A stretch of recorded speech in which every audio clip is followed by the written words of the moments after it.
capitalism that it must expand. A no-growth capitalism, as uh, some of our more naive ecologists have argued for, is a contradiction in terms. The reason you invest is to accumulate.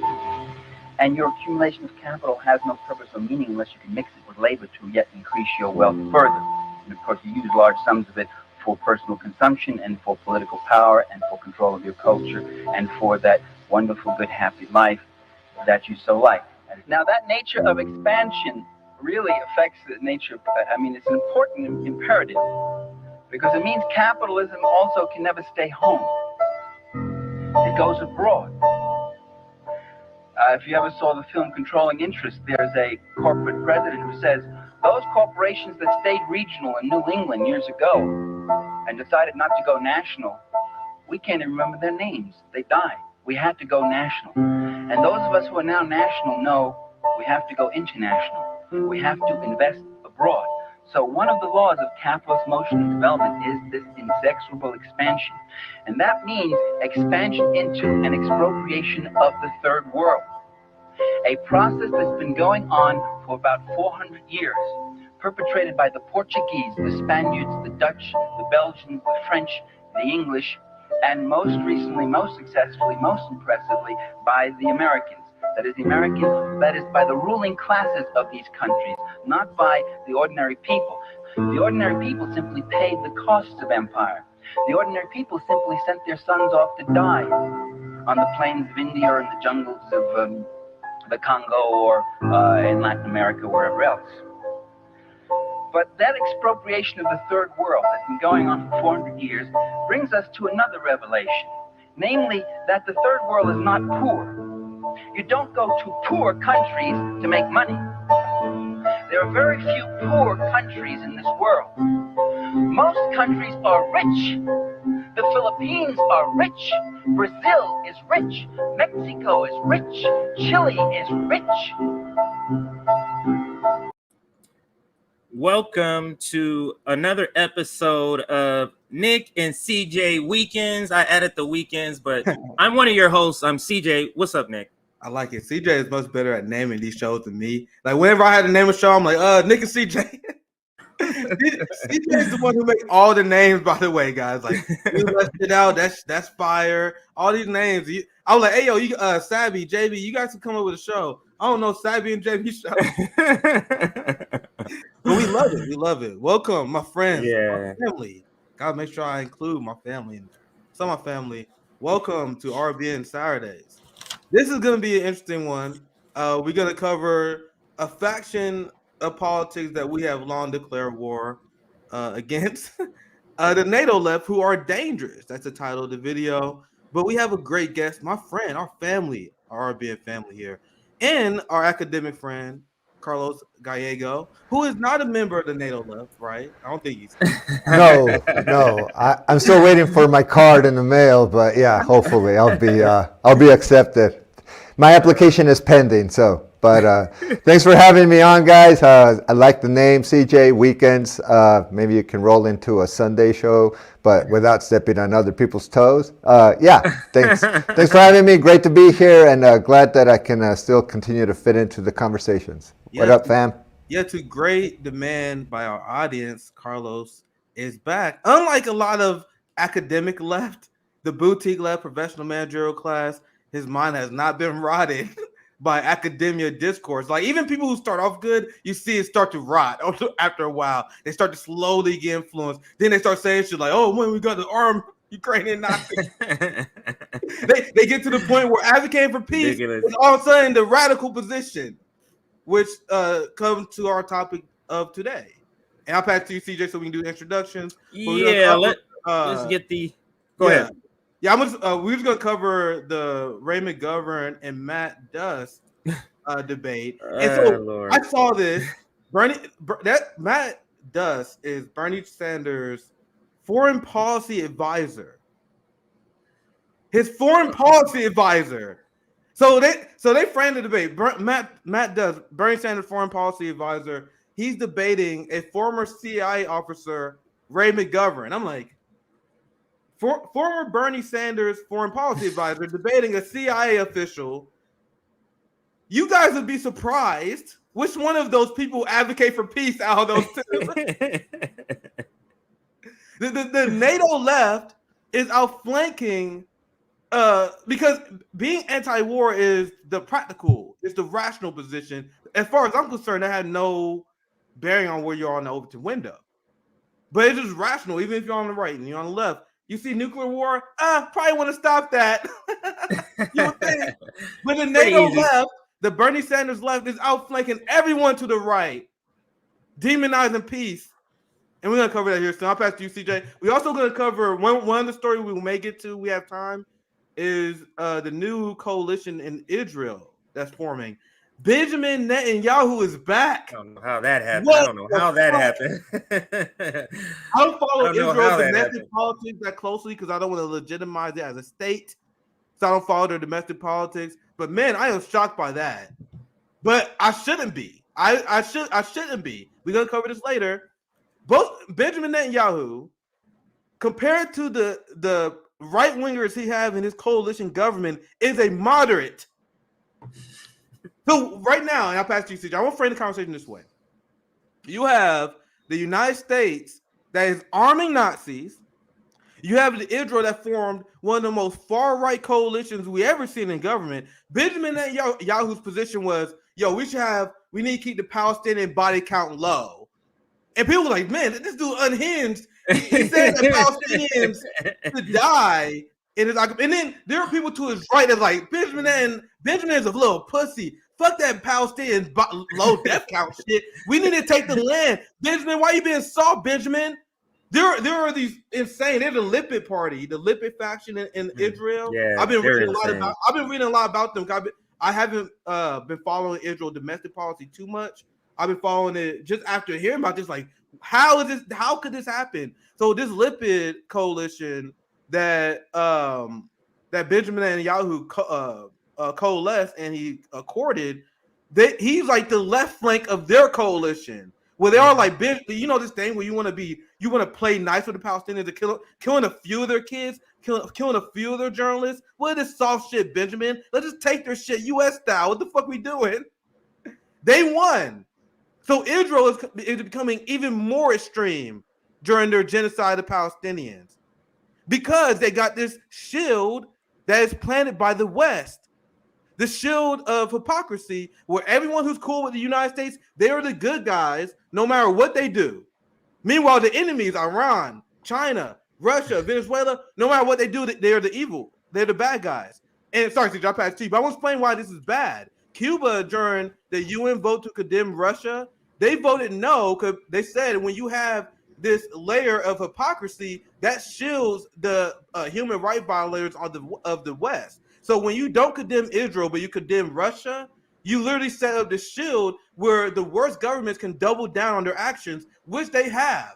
Israel has doubled down on the genocide of Palestinian people. They've been killing their reporters, their journalists, their kids, and the civilians at a record rate.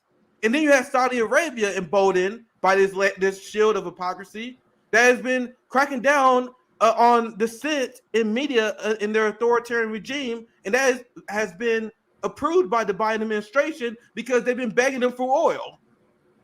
Nick, and it's like, just think about what you're naming. Look at all of our homies, all the U.S. homies.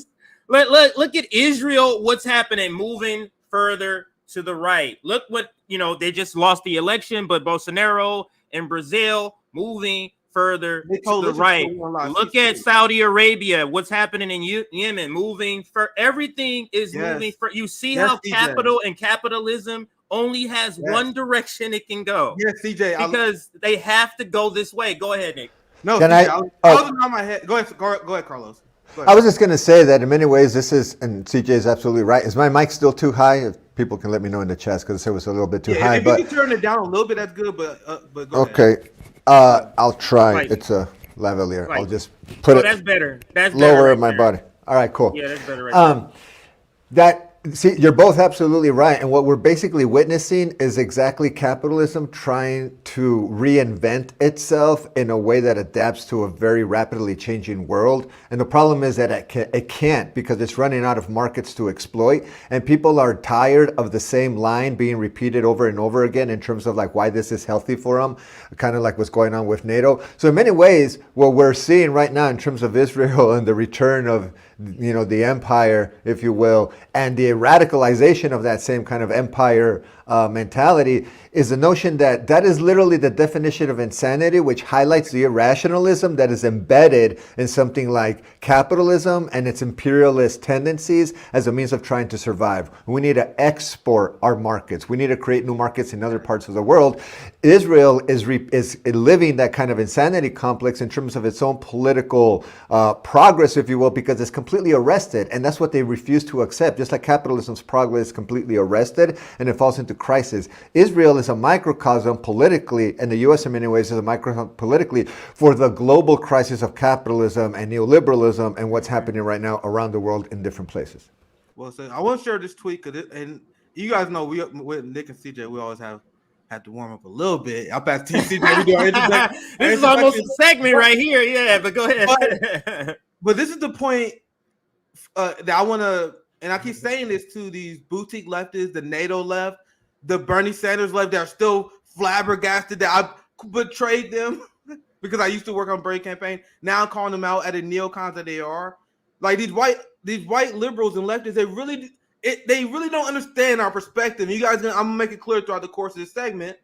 Look at geopolitical events right now, and this was within Twitter limit confines, right? I could go all day, but within Twitter limit confines, Israel just formed the most right-wing regime in modern history. And guys, this government regime that they form in Israel is so radical. Even United States corporate media outlets are like, holy shit. Even they are calling it out. Because they know this party is insane. This party is insane. Go ahead. And I'm gonna tell you guys why they're doing that, because it makes Zionism look bad. Because it makes our argument more powerful. Because we're like, hey, this is the people you guys are siding with. This is the face of Zionism that you guys have been trying to shield up. The Israel people are like, you guys are trying to clean up what we're doing. Nah, it's out in the open. We ride with Netanyahu and his crazy ass motherfuckers in the Olympic Party because we want to purge Palestinians.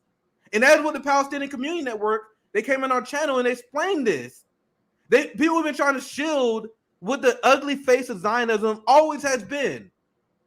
Israel's just like, they're like, how much louder and how much obvious can we be? The West like, no, they're not doing the thing they say they're doing, the thing they're proud they're doing.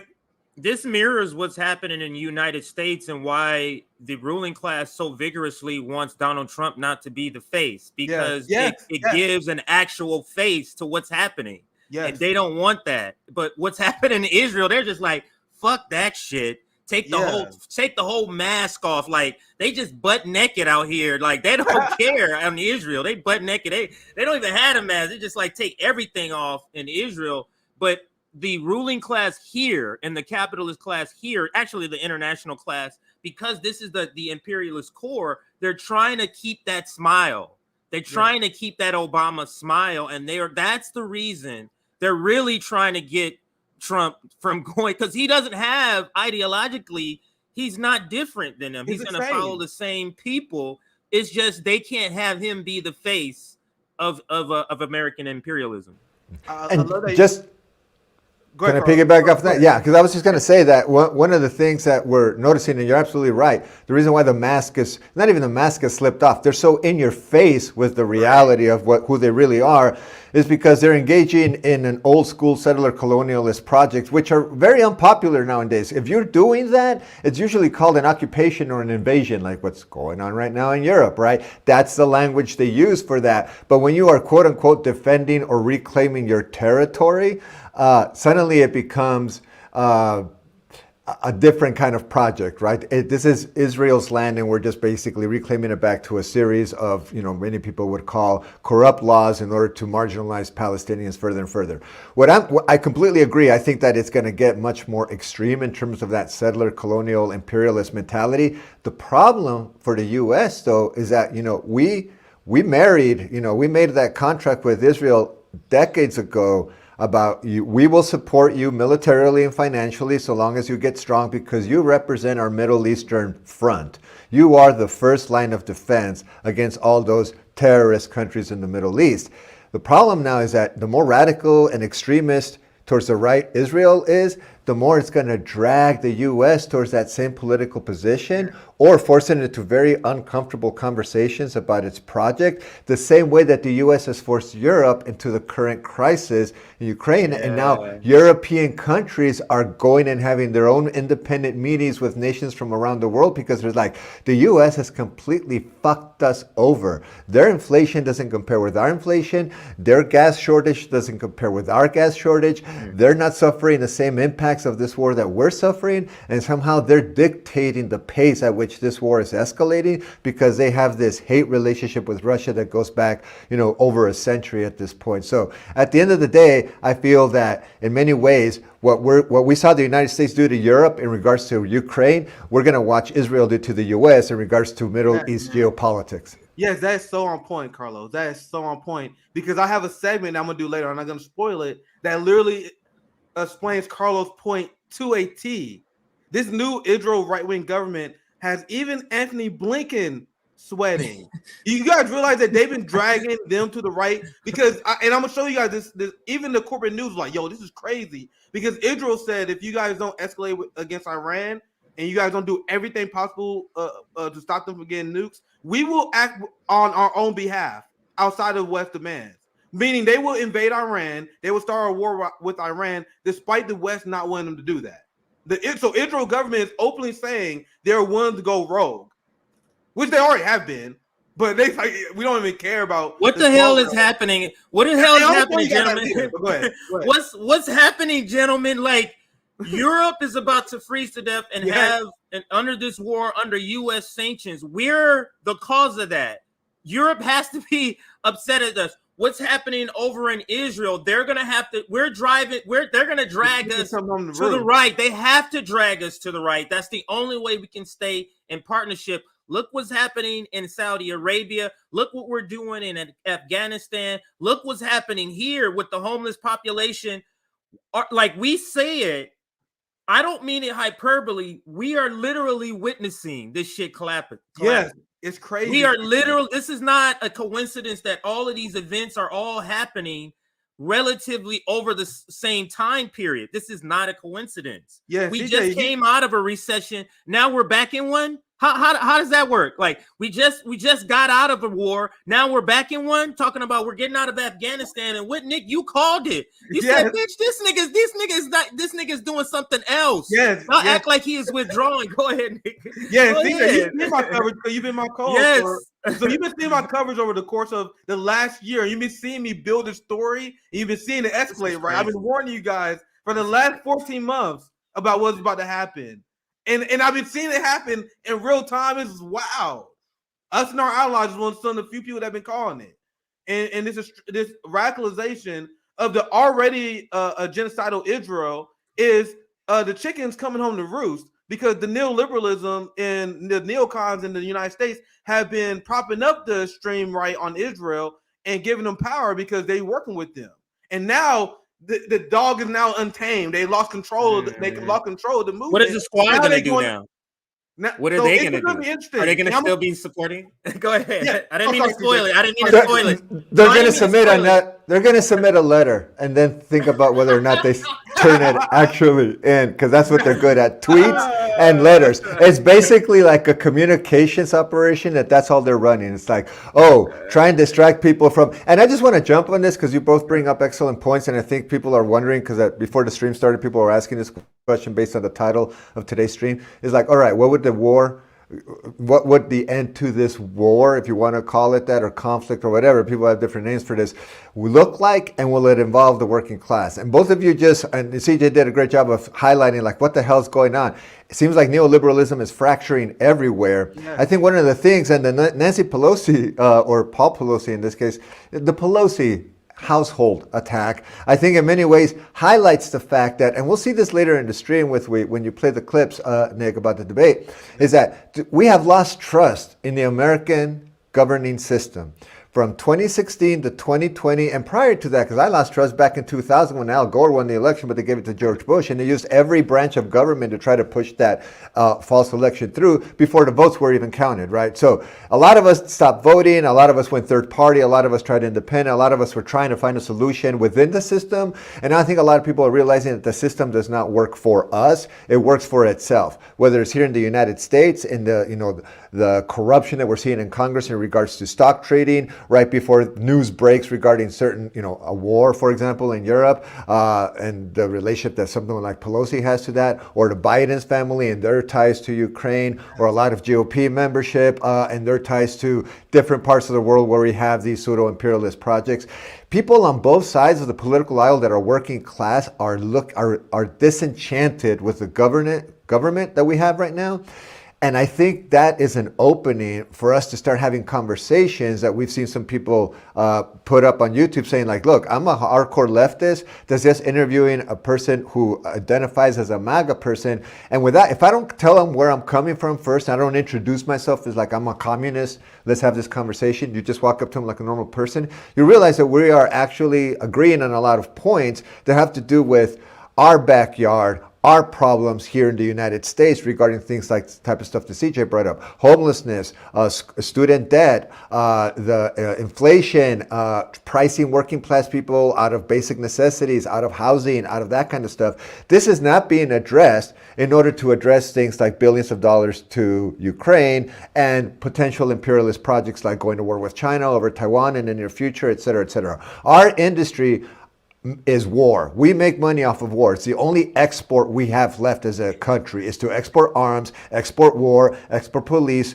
export security. We're like the last standing mobster on a block that says like we don't need you guys anymore for protection because we have individual cells. We have our own bodyguards now. And the US is running out of people to intimidate in order to bring them into that fold. So I just want to say that right now is very much a working class movement. And I think we're seeing that across the world, that people are becoming disenchanted with their governments and looking for alternatives. And I think what's happening right now in terms of fracturing is exposing the farce of something like what just happened in Europe, I think in the last 48 hours regarding the Pfizer contract for the EU, and that again corrupt relationship between Ursula and her husband, who's a Pfizer exec, and the fact that she represents the EU NATO community. And basically my wife just got a contract for me for like $9.7 billion in vaccines. So there you go. Again, the corruption is blatant. Now you guys see why I love to have my brother Carlos on. We just got started. We're 20 minutes in, so we can get to the main story. I haven't got to that. Let me do the announcements then. Let me do that. Take a breather real quick. I can easily keep going, but I'm back to CJ. Yeah, also, guys, keep going. We got for the people who are watching now, we got a debate, a very interesting debate. We're gonna cover that as the main story. CJ, I pass to you. We can start. Yeah, let's do the announcements. Let's like the stream. I mean, you gotta like the stream for this introduction alone. Like that's a segment we gotta cut. So like the stream. We're at 114 likes. We got 290 people already. Can we get to 250 likes? Let's get to 250 likes. It's going to be a fire discussion right here. Wait till we get to the debate, guys. Just wait till we get to that part. Just wait. Also, if you're watching this on replay and you're wishing like, damn, I wish I was there live, join our Substack and we send out notifications generally 30 to 2 hours ahead of time before we go live. And we also send out notifications for clips. So when we clip this episode, we'll send out notifications there. But you have to join our Substack to get those notifications. And the last thing is, I just checked our subscription. We're trying to get to 30,000, 24,664 subscribers. If you're brand new here, welcome. I'm sure whether you agree with us or not, you'll enjoy the conversation at least. We have a lot of conservatives. We have to bring up our breakdown again sometime soon, Nick, because we have a lot of conservatives. We have a very I need to look at it. It's been a while. Balance of people as far as ages. We have a lot of people internationally. So we love our community. And again, before I pass it to Nick, like the stream. 250 is the target. Let's try to get to 250. And let's get into the story, Nick. I have the video. I'll put it up and you can preface it if you want me to start it. The NATO left is dangerous. I'll be a short preface because the debate speaks for itself. This is funny because we did a live stream. We covered the debate that Bree had on with Joe, which was hilarious because Bree dismantled him. Now, after the squad was protested, you now see the value of calling out these warmongers in Congress. Now there's pressure on the NATO left. Do you guys understand? Where was these debates before those viral clips of the squad being called out? It didn't exist. Now, the general public discourse, we understand how bad the squad, Bernie Sanders, who was horrific, who saw the letters and he damn near had a heart attack. Again, I understand the letter. These fucking kids, you're ruining my plan. You're ruining our grift. Get in fucking line. What the fuck you doing? Camilla, get the fuck over here. What are you doing? Anyway, that was the NATO left. Now they're being people asking them questions about their position. Well, CJ, how long have we been doing that? Since this conflict began. I'm like, y'all need to explain something to me. How the left position is to fund NATO and the Ukrainian Nazis that you used to warn us about, Ilhan. You tweeted about it, Rokana. Nick, I remember before it even started, we was saying, how come nobody is saying we shouldn't be going to war? We was pointing that out. I remember that. Go ahead. There was literally a handful of us. It was Arbian, Jimmy, and Jackson, to be fair. Those are like the three people I see. I remember Jackson. Everyone see the boutique left is going along with the narrative. Then everyone was like, Combo Couch too. I want to give Combo Couch a shout out too.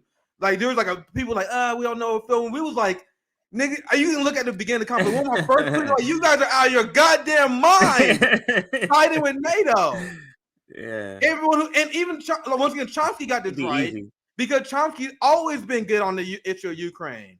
Chomsky has been worrying about NATO encroachment for decades of his career. So there are clips of him in 2015 talking about it. So it didn't surprise me when I saw Chomsky come out. Even he was like, you guys are out of your goddamn mind. Well, how you guys approaching this NATO situation? And now after the go ahead, Carlos, you want to chime in? No, finish with that. So after the squad was called out, after the Bernie Sanders movement was made to be the joke that they are, and it was exposed that the anti-war movement cannot exist in the Democratic Party. Now there are a lot of people who have not reached the conclusion that we did, that now asking them questions like, hold up, was RBN right about y'all? I say this is because I've seen people that is to my right who started asking these people questions now. The people like who used to be like, oh my God, Nick, why you keep saying, who hated us for saying fraud squad, calling out the squad, even they are calling these people out now. They lost the reformers, some of the reformers crowd, not all of them, some of them. So now they have to debate. That's why Joe, what's his name? Joe, am I getting that right? Hopefully I'm not forgetting. But the guy that Bree debated. Now it's Joe, Cinerino. Okay, so Matt Duss is Bernie Sanders' foreign policy advisor. This is not a random nobody that they plucked from Twitter. This is the guy who was in Bernie Sanders' ear. He's debating Ray McGovern, who was a former CIA officer. He worked under multiple administrations, but I didn't know that much about him before this, but I looked into him after his time in government. He has been an anti-war activist for quite some time. And I actually didn't know that when I first saw the story because I don't know like everyone's biography like that.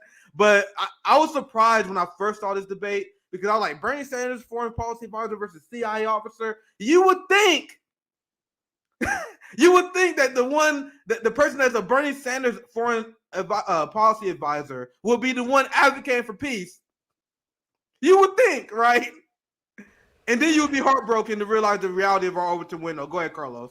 Two things that you just highlighted. The fact that, yes, people are disenchanted with Bernie now. It took them a while. People are disenchanted with the squad now. It took them a while, but they're getting to this point, right? And it goes back to the idea of the system is in crisis, which is why Bernie's holding that line right now. It's like, we need to protect the establishment at this point. I don't need to protect my own brand as an independent. We need to protect the entire system, because the Democratic Party is now being seen as almost to the right of the GOP on certain key issues, like whether or not we should negotiate with Russia. And I think in the clip, I think McGovern's going to bring up some excellent points about the U.S.'s history regarding invasions of other countries, whether they're successful invasions like the ones in Iraq and in Afghanistan, or unsuccessful ones like the Bay of Pigs in Cuba, right? The U.S. has a history, and part of what a lot of us that identify as leftists are saying is that we're not pro-imperialism because one specific country gets to do it to other countries like Russia, and we're all Putin, agents and getting paid behind the scenes. I still haven't seen a check, but nevertheless, somehow we are spokespeople for Putin's interests, when in reality it's like, no, we don't get to offer those criticisms regarding things like imperialism and invasions, because we live in the biggest glass house of all glass houses. So if we're to throw that first stone, oh, Russia is bad for invading, like, what about you guys? And that's the problem that a lot of, I believe, moderates and boutique leftists and Democrats are having right now, is the idea of accepting the historical accountability of how the United States became this superpower, and at the cost of whose back, and what continents, the global south essentially, were the ones that were stepping stones to U.S. gaining that kind of power. And so when we want to talk about Russia invasion of Ukraine, it's like, we have to also talk about the NATO terroristic invasion of countries around the world. And that's a conversation they don't want to have. And as soon as you bring that up, oh, you're a Putin apologist. No, I'm not. I'm just making the case that we're the last people to talk and the last people to bring others into war, because we haven't held ourselves responsible. Afghanistan is still dealing with the effects of our disastrous withdrawal, and the withdrawal of people, troops, and money from their banks to the point where people are starving there. We still have issues in the Middle East from the Iraq invasion that people don't want to talk about because they want to move on to the next topic. And the quicker you move on, the easier you live history in a dustbin, and you don't have to talk about your own historical accountability regarding things like imperialism and your own history of invasions. And if you don't think about that, you won't come to the conclusion that your position on China and on Ukraine-Russia proxy war is aligned with the same Bush neocons that destroyed the Middle East. Well, congratulations, Bernie Sanders. You and Mike Pompeo is on the same level of the Overton window when it comes to war right now. You guys, anyway, let me show you guys an example, and then we get to the video, CJ, of everyone on the left is starting to see the NATO left for what they are. RBN is playing a small part of that, for sure. Not saying big, but we definitely playing a proportional part for this. Yes. So this is Paula. Once again, no shade on Paula, but I'm saying that everyone on the Overton window, even people to our right, even people that used to be more attached to the squad before recent events, I don't care if it makes you mad or not. I'm beyond disappointed that Bernie Sanders is using notoriety to send for the establishment. And 1,700 likes there, and you've seen everyone starting to say this stuff, other than the most hardened insiders, careerists, and Democratic Party operatives who are still attached to the Bernie Sanders movement. But anyway, CJ, you can pull the video back up, because Matt Duss is one of those people. You see this, and when you see his answers, you see this guy. He's literally a politician. Literally a politician. This guy, not an activist. This guy's a politician. Because I think the video was playing a lot of people. Carlos, you want to say anything real quick? Just as a preface, as people are watching this, exactly what Nick just said in mind. One of these people is a foreign policy advisor who's in charge of campaigns and advising politicians. So their heads are in a variety of places for a variety of reasons, for a variety of interests involved, right? So they're all over the place. Someone who works for the military or the CIA, one of the alphabet agencies, and is a military intelligence officer, they have to stay in their lane. They cannot get fucking distracted with bullshit, because their jobs as careers are on the line, as are other people's potential lives. So they cannot leave their lane. So when we're talking about experts, one person is a true expert in one specific area, conflict resolution, whereas the other person advises a politician on what to do on foreign policy in general. What's that? It's a Let's great get to the point. video, CJ. Absolutely. One thing, make sure you like the video. We're at 200 likes. Want to see a little bit more people here. We're at 370 people. Can we push to 275? 275 is the target. And now let's get to the main story and the main video. This debate, I believe this is Democracy Now. Yes, Democracy Now. This is an interesting debate. Let me know when you want to stop it. I'm just going to say that. This is Democracy Now!, democracynow.org, the War and Peace Report. I'm Amy Goodman in New York, joined by Democracy Now! Co-host Juan Gonzalez in New Brunswick, New Jersey. Hi, Juan. Hi, Amy, and welcome to all of our listeners and viewers across the country and around the world. Well, we begin today's show looking at the war in Ukraine. Russia's announced it's rejoining a deal allowing for grain shipments from Ukraine's. And let me say this real quick, CJ. Pause real quick. After Russia withdrew Democracy from the deal, Now! sparking fears it could worsen. Democracy Now! Has been so hit or miss on this issue. I've been watching. Amy has done a great job at not expressing her own opinion on this. And this is why I say Democracy Now! Has been good. Because they had great debate. They had Noam Chomsky on. They had Glenn Greenwald on. So they bring great people on to debunk the Ukraine narrative. But then I get disappointed because then every once in a while, they will have a segment where it just straight up repeat Ukrainian propaganda. It's like, bro, you just had Noam Chomsky on. You just had Glenn Greenwald on. How are you not retaining any of the information that they are telling you? They would do a segment with they had Jeffrey Sachs on, and Jeffrey Sachs debunked the entire Ukraine narrative. Then they did a segment the other day, completely super anti-Russia, pro-Ukraine again. So this is why I'm confused. They would do good segments every once in a while, but they wouldn't retain any of the information, and that's super confusing to me. And Amy, I really don't even know where she stands on this. Like, cause she always play like the neutral commentator. But anyway, let's play the video. Absolutely. Let's go here. And the global hunger crisis. The Turkish president, Recep Tayyip Erdogan, said the renewed deal would prioritize grain shipments to Somalia, Djibouti, Sudan, and other African nations. Russia said it rejoined the deal after Ukraine agreed not to use the sea corridor to attack Russian forces.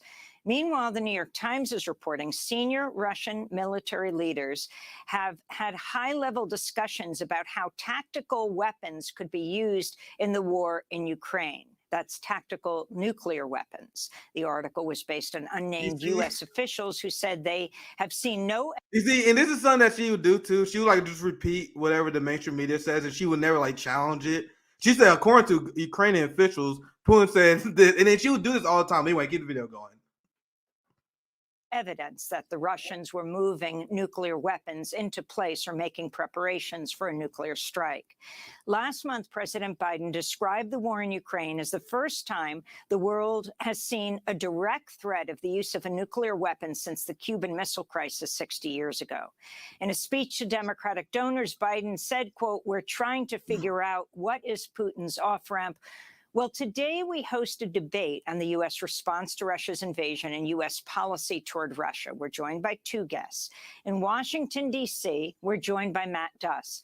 He's former foreign policy advisor to Senator Bernie Sanders, a Ukrainian American who's a visiting scholar at the Carnegie Endowment for International Peace. And in Raleigh, North Carolina, we're joined by Ray McGovern, former senior CIA analyst. His 27-year career as a CIA analyst. Pause real quick. See, I didn't know that much about Ray. See, pause. Real quick. When I first saw this video and I saw the introduction, I was like, wait, who's going to take what position here? Because I don't know. I didn't know a ton about Matt Duss. I didn't know a ton about Ray McGovern. I just heard Bernie, foreign policy advisor versus CIA officer, right? And the person who advocated for peace would surprise you. You would think, right? But anyway, let's keep it rolling. Yeah, can I just jump in one more time? Yeah, that there's no conflict of interest, right? Where you have a Ukrainian American on the one side, and on the other side, you have basically someone who I think identifies as a leftist now. He's part of like this leftist veteran movement. So it's interesting that on the surface you assume, just like you said, Nick, that one would come out to be aggressively anti-war and the other one would make an argument for why war is necessary. And when you watch the video, you get surprised and say, like, what the hell is happening?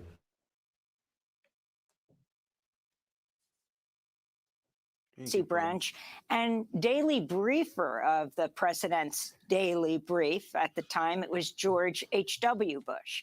He's co-founder of Veteran Intelligence Professionals for Sanity. Welcome you both to Democracy Now! Ray McGovern, let's begin with you. Why don't you lay out what you think the U.S. policy should be toward Russia now in dealing with the Ukraine war? Yeah, Ray is pretty colorful. You can tell he's like a he's pretty colorful. I'll just leave it there. Pretty funny to me. He strikes me as an old professor who's retired and doesn't give a shit anymore. Sorry, I hit the wrong button. I got a second. Right here. Includes serving as chief of Soviet Foreign Policy Branch and daily briefer of the president's daily brief. At the time, it was George H.W. Bush. He's co-founder of Veteran Intelligence Professionals for Sanity. Welcome you both to Democracy Now! Ray McGovern, let's begin with you. Why don't you lay out what you think the U.S. policy should be toward Russia now in dealing with the Ukraine war? Amy, I think we need to go back and figure out how this all started in order to figure out how to end it. In a word, you quoted the new New York Times story this morning about Russian tactical nuclear missiles and senior Russian military officials discussing this. The source described by the New York Times was multiple U.S. officials. Now, I dare say that the same multiple. And hey, just real quick, I'll keep it quick. I want the video keep going. Ray low key just called out Democracy Now! Because Democracy Now! Does this all the time. Where they'll just report on this, it's like, according to officials, Russians are committing massive war crimes in this area, and then they quoting Ukrainian government officials, and that's okay if you want to report on rumors of war crimes. But your report should at least add the caveat that Ukrainian government officials have often lied, that it comes from them, and we should be skeptical. Maybe we should like Amy, she often would report stuff that comes from the State Department as pure fact. Anyway, let's keep it going. No, but also just a quick point along those lines is the fact that he has discredited the New York Times as a news source on foreign policy because they're one of the ones that led us into an illegal and immoral invasion of Iraq after 9/11 and worse.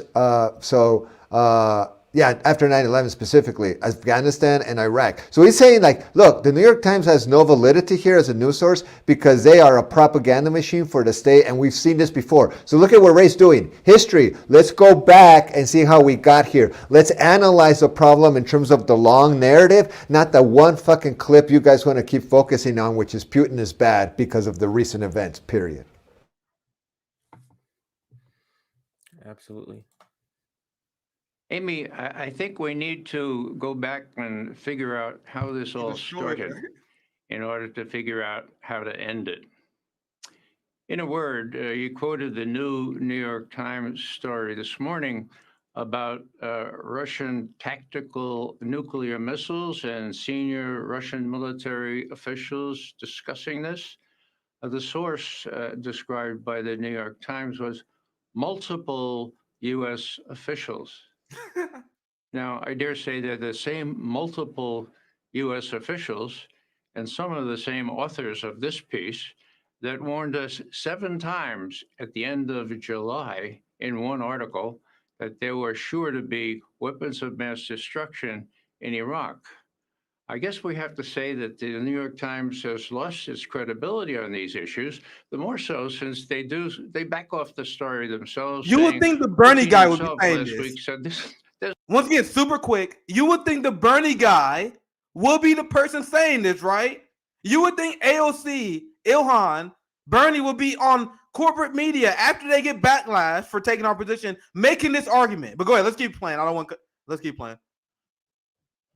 There's no need for us to use tactical nuclear missiles, and we never threatened to do so.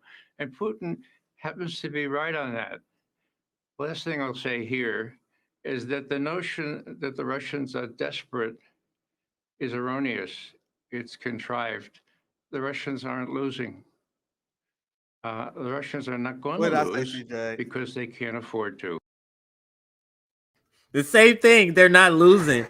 This story, this framing that we're hearing lately, like they may have wins here and there, but come on, this is not even a fight. This is not one. But and the Washington, they're constantly. I mean that Putin. Just the fact that they're drafting civilians and they're desperate. That's the narrative we keep hearing in this country. They're drafting Ukrainians, and and you hear people like this. Why would he have a reason to lie? He served this government for decades. He was trained as an analyst of intelligence to see what the hell is happening, what happened before that, and how can we predict the future. And his point is like, look, this narrative that Russia is losing the war, they're not even trying yet. Like full-fledged trying to beat the fuck out of Ukraine. They haven't tried. They're trying to, and he'll explain better than I will, they're trying to retain their own autonomy in light of what they see as an emerging existential geopolitical threat. Absolutely. All right, back to the video. Putin sees an existential threat from not only Ukraine becoming part of NATO, but NATO using the emplacements for so-called anti-ballistic missiles in Romania and Poland already there to put in cruise missiles or to put in hypersonic missiles, which Putin himself warned last December would give him between 7 and 10 minutes, or if hypersonic missiles, 5 minutes to decide, in a word, whether to blow up the rest of the world. Now, Katrina Vanden Heuvel said, in an op-ed just last week, we have to empathize with anyone, even the hated Putin, even the hated Russians. And, just thinking this through, and I'll close with this, thinking about how many Americans hate Russia. I mean, hate is the word. And I think back to South Pacific. You've got to be carefully taught. You've got to be taught to hate and fear. You've got to be fought from year to year. It's got to be drummed in your dear little ear. You've got to be carefully taught. You've got to be taught the Russians to hate in order to remain part of the fourth estate. You've got to, I made up the last two lines, okay? But that's what it is. In a word, we've had 6 years of unfounded hating Russians. I mentioned Russiagate. I think the press, the fourth estate, could do a real service by saying, hey, we were wrong about that. The Russians didn't hack into the DNC, and they didn't do all those other dastardly things that they were accused of. And let those 35 Russian diplomats come on back in. Let's talk to each other. Let's work this out. There's no reason why we can't make a deal. All right. So at this point, I remember when I was watching it. I'm at this point in the video. I remember I was watching this. I'm like, man, this is such a beautiful video. I'm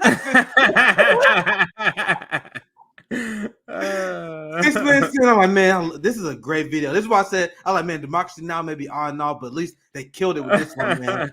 Like, I'm sure Matt Duss, he a Bernie Sanders guy. Sure, he's gonna come with something that won't completely ruin this moment, right? Right? Well, yeah, exactly. Can I just say something about the singing? Because I feel that a lot of people that may not be familiar with what he's singing and why, he would just, oh, here's this old cute man bursting out into song, which in many ways will invalidate his credibility as an analyst and speaker. So I want to just highlight the why he would choose to repeat the lyrics to that song, because I experienced that when I was going through boot camp in the Marines. you are forced to sing those fucking songs and chants in the middle of physical exertion, because when you're in the middle of physical exertion and you're forced to repeat something over and over again, that physical exertion makes your mind vulnerable to the propaganda that you're repeating literally and forced to repeat because they want to lead, like you watch a film, louder, I want you to scream that louder, I can't hear you. And so you have to be singing these type of songs as you're marching, as you're digging trenches, as you're doing some kind of work. And what ends up happening is that unconsciously you begin to adopt this mindset and this political position that yes, Russia is the ultimate enemy that needs to be destroyed, or Japan is the ultimate enemy, whoever the enemy of the day is. These type of songs are actually a very strong propaganda weapon to brainwashing individuals who are already in the military, already forced to serve, but to make their minds much more aggressive, if you will, towards the enemy in a kind of George Orwell 1984, where you have the moment of rage, the minute of hate, or what have you. That actually does happen in the military. So I just want to say that the singing has a purpose, as cute as it sounds coming from Ray. No, that's such a good point, because that's why Ray started singing there, because he was talking about how we were trained to hate the Russians. And he started singing those songs that meant to brainwash the soldiers. And that's exactly, excuse me, that's exactly what Russiagate was designed to do, was to get people to hate Russia to the point where they excuse giving billions of dollars to Nazis. But anyway, let's continue the video, because this was otherwise an amazing video. Great 6 minutes. Now it goes. I was vibing with the video. Yeah, Nick sent it to me. I was watching it. I was like, "Oh, this is." I was like, "Okay, cool." And he didn't warn me. He didn't warn me about the next several minutes that we're about to listen to. I wasn't planning on covering this. This was background noise. So I was like, "Man, boy Ray killing it, basic stuff." Then this Bernie Sanders guy come in and ruins everything. So let's play the video. Let's hear from the counter argument. Go ahead. Matt Duss on this issue. Matt, as a foreign policy advisor to Bernie Sanders, famously an advocate for peace, not war. What is your perspective on how this war can end, and also the issue of how it began? Right. I mean, well, thank you for having me, first of all. I would say the easiest way for this war to end would be for Vladimir Putin to end his invasion. Jesus withdraw Russian Christ. This is how I knew it was going to go all downhill. Because and I love the interview, because I didn't know this at first. I love how he throws shade, whether he knows or not. He was like, "Well, you're a representative for the Bernie Sanders, who used to know to be. He used to be this war." That was a shade. Play that part again. Go back and we let it play longer. Absolutely. We throw that question as a shade. Like, I remember when you guys used to pretend to be anti-war. Now, what the fuck is this about? You want to explain the nice version of what he said? Let's play it again. Foreign policy advisor to Bernie Sanders, famously an advocate for peace, not war. What is your perspective on how this war can end, and also the issue of how it began? Right. I mean, well, thank you for having me, first of all. I would say the easiest way for this war to end would be for Vladimir Putin to end his invasion and withdraw Russian troops from Ukrainian territory. As far as how this war began, I mean, there's certainly a lot of things we could bring in to describe, the deteriorating U.S.-Russia relationship over the past decades and longer.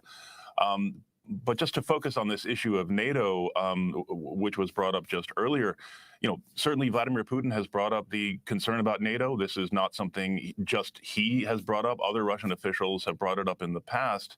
I think it's fair. And other U.S. officials as well.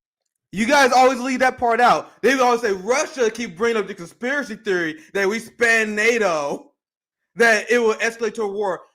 Joe Biden in the 90s, he gave a speech in 1997 where he explained that the one thing that would pro Russia into war is expansion of NATO. You have Barack Obama. You have plenty of U.S. State Department officials that straight up said that escalating towards war with Russia, we can do that if we expand NATO. So they keep pretending that this is only a Putin talking point when everyone knew that. Everyone knew it. But anyway, let's continue. I do want to ask either one of you if you know the name of the organization he's with. What is it? To Where describe, is it? you know, Let me see if I can. Is it Carnegie something? I think it's a Carnegie Mellon Institute for Peace or something like that. Yeah. Okay. So yeah, do you know any background about that organization? And I'm curious to know his background. Like, does he have any background with the CIA? Does he have any background with any sort of intelligence? Because he absolutely is not a progressive. So I'm curious to understand why is he advising Bernie Sanders? You get what I'm saying? Like, how did he get in that space, considering the point of view that he has? So that's the reason why I'm curious about the organization and his history here. Remember what I said, CJ, when I said we thought the Bernie Sanders coalition was further left than what it was. We thought that like we had this giant coalition and we all was on the same page. And then after Bernie dropped out, we started going issue by issue, and we realized, like, oh shit, there was a coalition with a lot of liberals in it, with a lot of people who just wanted healthcare. They're like, oh, I want a $15 minimum wage, so I support Bernie. But they're fucking Zionists and neocons. They really believe in Western chauvinism. Matt Duss is literally like the face of that wing of the Bernie campaign. And go ahead, let's play the video. And you guys see what this is crazy shit that came from Bernie. His foreign policy advisor. It's not like this is his healthcare advisor who had this bad foreign policy take. This is what you do, bro. He is horrible at his main purpose. But anyway, let's keep it playing. I mean, is he? And the thing is, I wonder, is that why Bernie's bad now? Like, you get what I'm saying? Like, Bernie's bad now. Maybe Bernie has always been bad, and he hired him because he knew Matt Duss would be bad. It's bad too. There are a lot of questions that you got to ask. Guy, you get a lot of questions. Did he hire him because he's bad, or did he hire him? He made a staffing mistake, and then he was influenced. I don't know, man. I think he knew what he was doing because there are plenty of anti-war people. Why not hire Chris Hedges for that position? Why find Matt Duss over Adamu Baraka? Somebody who is fine with that the establishment is fine with. That the establishment is fine with. And he has to get somebody that's gonna advise him like the establishment wants to be advising. Go ahead. Exactly, CJ. No, that's it, CJ. You're absolutely right. This is Bernie's way of. Bernie will always frame himself as anti-establishment, but he'll have people around him that can advise him in terms of what the establishment. And if he's getting too far left, then they'll bring him back. Like, hey, you can't say that about Israel, or you can't say about that. You can't say that about Russia invading Ukraine, because at the end of the day, we have NATO interests in there, Bernie. So you can't come out and be anti-war on this one. You have to come out and be anti-discussions and anti-civil discourse around trying to establish some kind of peace talks. You can't be for peace talks. You have to be exactly what he just said. Well, when Putin decides to stop his aggression, then we can we can talk. It's like, when has the United States ever been called out on those terms? Well, when the U.S. stops its aggression, then maybe we can negotiate or have a discussion. So Pramila Jayapal, one last thing we get back to the video. Pramila Jayapal, I covered this many times, well documented. She was one of the people that was an insider of Bernie Sanders surrogate and advisor. She played a key part of getting Bernie Sanders to drop out and endorse Joe Biden. She also played a key role in fighting off the faction of the Bernie campaign that wanted to go after Democrats more, and she won. So once again, why does Bernie hire her in that position? Right. Is it just an accident, or does he put her there for a reason? Bernie hired Pramila to control the left. That's the conclusion I draw at this point. I'm sorry, I can't. What other conclusion can I make? Because it get worse. Let's play it, because this guy is horrible. let's play this, and you got to see how bad it gets. Brought up, other Russian officials have brought it up in the past. I think it's fair to say that some of the steps that were taken with regard to NATO could have been done differently. But this idea that Vladimir Putin had to wage this war because he sees an existential threat from NATO, I think has just been completely discredited by events. Let's remember, Finland and Sweden. What now? This statement that has been completely discredited by events. Like, this is an existential threat. I don't understand how a person. Well, I can. I shouldn't say it that way. This is one of the things that tells me, that makes me suspicious about a person who's advising Bernie, and why I'm asking, like Like, who is this person? Because it doesn't make sense. Let me let you hear what he says here again. Sees an existential threat from NATO, I think has just been completely discredited by. Like, encirclement is not an existential threat. Adding to NATO is not an existential threat. Putting weapons in Ukraine is not an existential threat. Like, it's not even believable to say that. You get what I'm saying? So that's why I'm saying, like, do anyone really believe any sane person who can read a book or a document would know that's not true. So he's intentionally saying it. That's why I'm saying, who is this guy? Go ahead. Just to illustrate how ridiculous his point is, you guys see the mainstream media article about, oh my God, the DPRK is doing military exercises. You mean they were using their military? They functioning as a state? Nigga, that's your story? So North Korea could be in their own territory. They would do a military drill, and they're like, oh my God, the DPRK is escalating tension because they're showing off the military prowess. China would do a military drill in their own area. And they say, China provoking the West with the military involvement. Meanwhile, NATO can arm a country next to Russia. And they like, oh, why are you complaining? Imagine if China or the DPRK did military drills and had intelligence officers in Mexico, in Texas, that was arming and radicalizing anti-American extremists. That's the equivalent position. And Matt Duss and the NATO left really believe the United States would look at that situation and be like, yeah, I mean, Mexico is a sovereign country. They have the right to accept help of Russian arms and China arms. They got the right to be anti-American. They have the right to reject our ideology. Nigga, we embargo Cuba for decades just for rejecting capitalism. What the fuck do you guys think we would do? Nick's hard to interrupt. I keep like unmuting myself and muting myself. No, it's all good. It's all good. No, I was just going to say, and nobody even throws on the table the idea is like, you see this in news stories, it's like, yeah, we acknowledge this is true, and then mainstream press stops talking about it. We have American military boots on the ground already. We're on that front now. We're not even fighting a proxy war. We're starting to put military personnel on that front. And so, again, going back to Matt's point that I don't understand how anybody can view this as an existential threat. Well, if Russia had boots on the ground in Cuba right now for a military training exercise, I bet the United States would have something to say about that proximity to the U.S. versus what they're saying or not saying right now regarding U.S. boots on the ground and their proximity to Russia. Anyway, that's it. Yeah, let's continue. I just want to let you guys know, getting through his part is going to be very hard. Also, and I'm going to let it play a little bit this time. Let's play a little bit because he lies just like a politician in corporate media. Every sentence, everything he says is a half lie, like he was coached. Like this motherfucker was coached by NAFO. But let's let it play. Yeah, so what we'll do, Nick, let's play it, and then we know we're gonna rewind it and stop it at the parts. But let's play it full through for maybe a minute or two, and then we'll come back. Just know, yeah, it's gonna be tough. Yeah, it's gonna be tough. I'm gonna have to be writing some shit down as he's talking because this is tough. So what is it at? So I'll let it play at least a minute here. By events, let's remember, Finland and Sweden announced their decision to join NATO some months ago. Finland shares an 800-mile border with Russia. The response from the Russian government was basically, no big deal.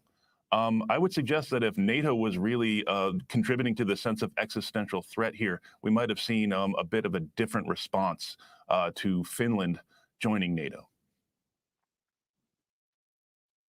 And I'd like to ask you, Matt, in terms of that, though, clearly there is a far different relationship between Ukraine and Russia than there is between Finland and Russia. Clearly, Russia historically sees Ukraine as the entry point to previous invasions and attack on its country. I love how this dude low-key rebuking them in the 19th century.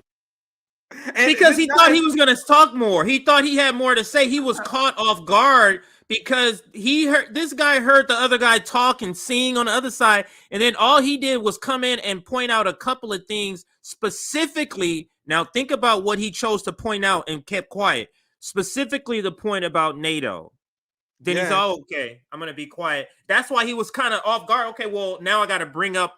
You're forcing people to have to point out that you're left and you're stopping here. This is where you're stopping. Go ahead, Nick. And knows what he had to do, and we always had to do this with the NATO left. After his answer, the interviewer responds with some more details. He said, for one, Russia would be concerned because they've been invaded through Ukraine multiple times.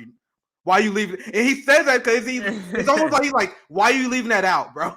Go back and rewind that part, because he has to fill in more details, because the people who support the U.S.-Ukraine narrative, they only get away with it because they always leave out giant parts of the story. For example, this conflict only started this year when Russia invaded. They ignored the Maidan coup, they ignored the Minsk Accords, and they ignored this basic fact that Russia has historically been invaded by Napoleon and Nazis before. I explained this many times. Go ahead, Carlos. We get back. No, that's huge, because he basically pivots, right? The question is very, very specific, and he says like, oh, well, I think Russia has already shown their true colors. They're their own best argument against their own invasion based on what they've done. And if it wasn't a bad thing, Sweden and Finland would not have decided to join NATO.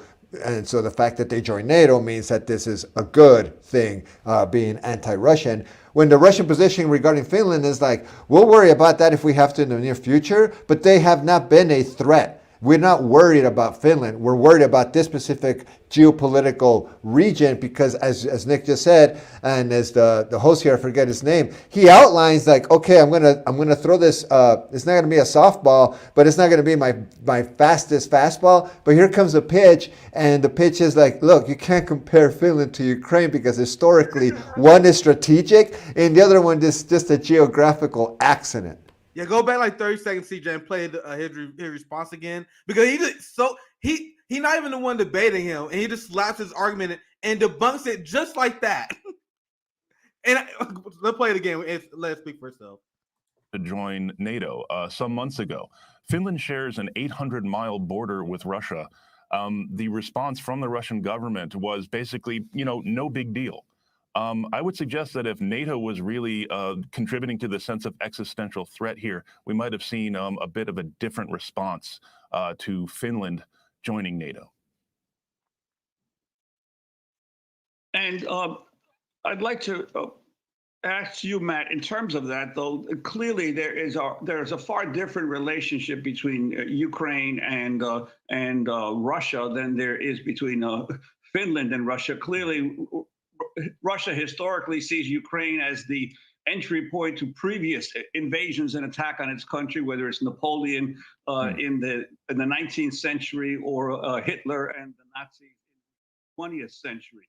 Your sense of Putin's view of the special relationship that has existed between Ukraine and Russia? No, I think that's very fair to bring up. Clearly, there's a very different historical relationship between Russia and Ukraine.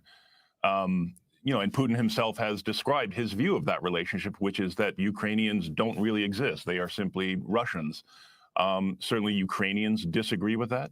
And I think most of the people in the world would disagree with that. Ukraine is a different country. Ukraine has a different culture, a different history. Certainly, there is a historical relationship with Russia. But I think this also gets to what one of Putin's real goals here is, and that is not just to defend himself against the alleged threat from NATO encroachment, but it is to erase the Ukrainians as an independent political entity. And I think we see various steps that he is taking to make that vision real, including the kidnapping, essentially, of thousands of Ukrainian children. You mean the thing we just debunked? We already debunked that.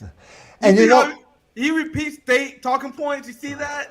We just debunked that already. But go ahead, Carlos. It just pisses me off, Nick and CJ, to hear people like this who pretend to be leftists, pretend to be progressives, pretend to be on the moral high ground, and all this bullshit. When the argument that he just outlined, right, Ukrainians and most of the world would not agree with Putin's perspective or viewpoint that Ukraine doesn't exist and Ukrainians are basically Russians. As a Ukrainian American, that's very personal for Matt. But Where the fuck is that argument when it comes to Palestine? Where the fuck is that argument when it comes to most of the world already agrees that Palestine deserves to be recognized as autonomous from Israel? Most of the fucking world just voted against the embargoes on Cuba, and the United States doesn't seem to give a shit about that kind of stuff. Where are those moral arguments? When is Matt going to say that the United States' own track record argues against the United States making a claim that this particular invasion is a bad one as opposed to historical ones that they participated in? It's that double standard that drives people crazy and creates that disenchantment with our current government and any representative from either aisle that wants to have this moral high ground, because no one has the track record right now. And I don't trust GOP anti-war. That they're just doing that shit right now to look good, because the Democrats are the pro-war party at the moment. When they get in power, they do the same shit. I mean, they're the ones that started Iraq and Afghanistan in the first place. But the whole point is that it's a duopoly, and hopefully this kind of contradiction highlights that for people who still don't understand that both parties answer to the same established system. I'm gonna show this real quick to show you guys how this guy is literally just repeating State Department talking points. That they recycle the same propaganda lines over and over again. Like, they're very lazy with it because it works. Because they got people like Matt Duss and Bernie Sanders that will repeat it uncritically. And also because if you get people to hate Russians enough with your propaganda, if you get people caught up in your pro-war fever, they won't question anything you say about the war. Oh, damn, Russian kidnapping kids, they must do it because Russians are barbaric, right? Just like any story that came out of Afghanistan, they'll believe it because the Muslims, the terrorist Muslims, because of the propaganda that we fed them, right? Now, this is Wyatt Reed. We had him on the show. He's on the ground reporting children orphaned by the Kiev regime's barbaric shelling of their parents. So children who are orphaned by war crimes are adopted. And then when they're adopted, they say, oh my God, Russians are kidnapping the kids. And like Wyatt said, these Ukrainians in Ukraine that spread propaganda in the Kiev regime, they know this. Like, why does we explain all the time with Nick and CJ? These people know what they're doing. They know that, but they are lying. They want to manipulate the public. They want to get as many people on their side, no matter what. And this is the propaganda accounts. 24 kidnapped children. And I'm gonna show you guys that there's a receipt in the replies that shows how they repeat this propaganda tactic against anyone they waging war against. It's the same thing when they say Russians are raping people because Russia is giving Viagra to their soldiers. They ran that same story in Syria. They ran that same story in Iraq. They just repeat the same stuff, and idiots like Matt Duss, they probably do it willingly as well. Just repeat it as well. Look at this. 1,450 Afghan kids were evacuated to the U.S. without their parents. That is what we do. This is what happens all the time. We still have kids in cages at the border. Nobody wants to talk about that because the Democrats are in power. So the progressives aren't going to come out. You're not going to AOC make a trip down here and start crying again by visiting Democratic-run detention centers. Why? Because that goes against the narrative. Yeah, just think about Go ahead. Rape. What was the other accusation? Rape and they came up with a lot of goofy ones, but they said that kidnapping, rape and kidnapping. Now, I just want to I want to point out something when we're talking about projection in the imperialist United States. You're talking about rape and kidnapping. What have they done since they've colonialized this land? Rape and kidnapping, actual rape and kidnapping, of African people, and the rape of African women and rape of indigenous women. You see the projection that we have as a nation? Everything they accuse Russia is doing is what they did in Iraq. Like, they went, oh my God, Russians are killing civilians. Bro, we had 300 dead Iraqi citizens within a few weeks of the war. Like, the amount of civilians that we killed is crazy. But anyway, just to speak to CJ's point, I just want to say that same kind of like violence and especially weaponizing sexual abuse as a form of detracting your enemy is still going on the U.S.-Mexico border with migrants crossing and the assailants being Immigration and Customs Border Patrol agents. That shit still happens here, and it doesn't get reported, just like indigenous women being disappearing or being murdered is not statistically recorded. These are like lives that kind of don't matter to the U.S. government. Yes, let's play the video. His answers get worse, and I had to debunk because he did 2 lies back to back. And I want to share this. I want to share just one more to debunk the idea. And this is real quick. I'm not even gonna play the video. This is Noam Chomsky in 2015, where he explains the idea that everyone was talking about at the time. If you had NATO join Ukraine, that would be unacceptable. And he's pretending that this was, oh my God, this is conspiracy theory. Everyone was talking about it. That's 2015. But anyway, let's get back to the video. Because there's so many lies he said. We let it play, and I'll probably debunk more. Oh, sorry, my bad. Yeah, let's play, and then I'm gonna bring up a receipt to kind of piggyback on this in just a second here. Yeah. Transporting them into Russia, putting them with new families, a gross violation of international humanitarian law with regard adoption, to occupied territories. So I think there's, Putin himself has given us, I think, a much better understanding of his real goals and grievances in launching this war.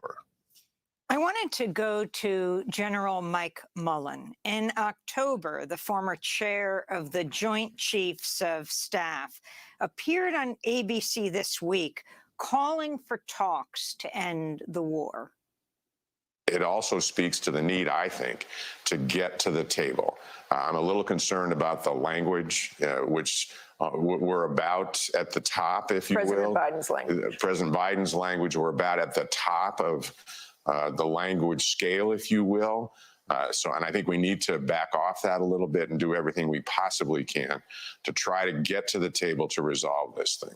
I wanted to get both of your responses on this, beginning with Matt Duss. You're the former foreign policy advisor to Bernie Sanders. Clearly, there is a major debate going on right now within the progressive community of elected officials. There's no debate. You had this letter that was released and withdrawn with. Real quick, see, Amy, you sweet summer child. There is no debate in the progressive caucus. They are all on board with funding NATO and escalating war. The people who are creating the debate are the grassroots who are calling out the pro-war politicians. These are water cooler debates that you're not privy to, Nick. You're just not there when they're having these debates next to the water cooler inside of the halls of Congress about whether or not the progressives should take an anti-war stance in light of who is invading who. Yeah, so I just want to show you this headline. Just show you the headline because you just made the point, and this is the headline.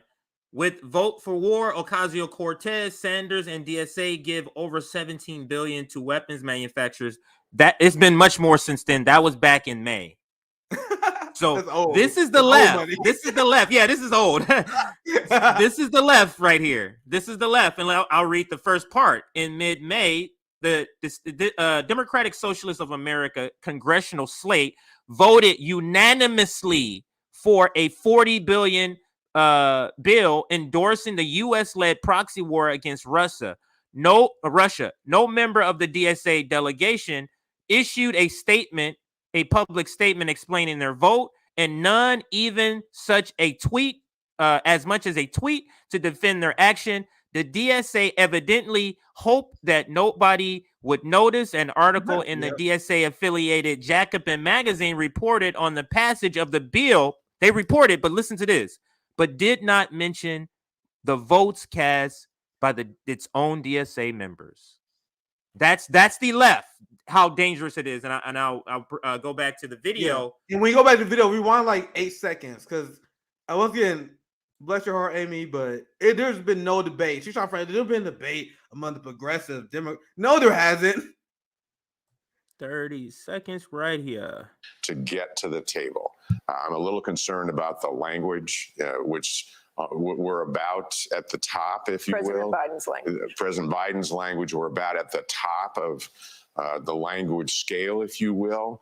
And I think we need to back off that a little bit and do everything we possibly can to try to get to the table to resolve this thing.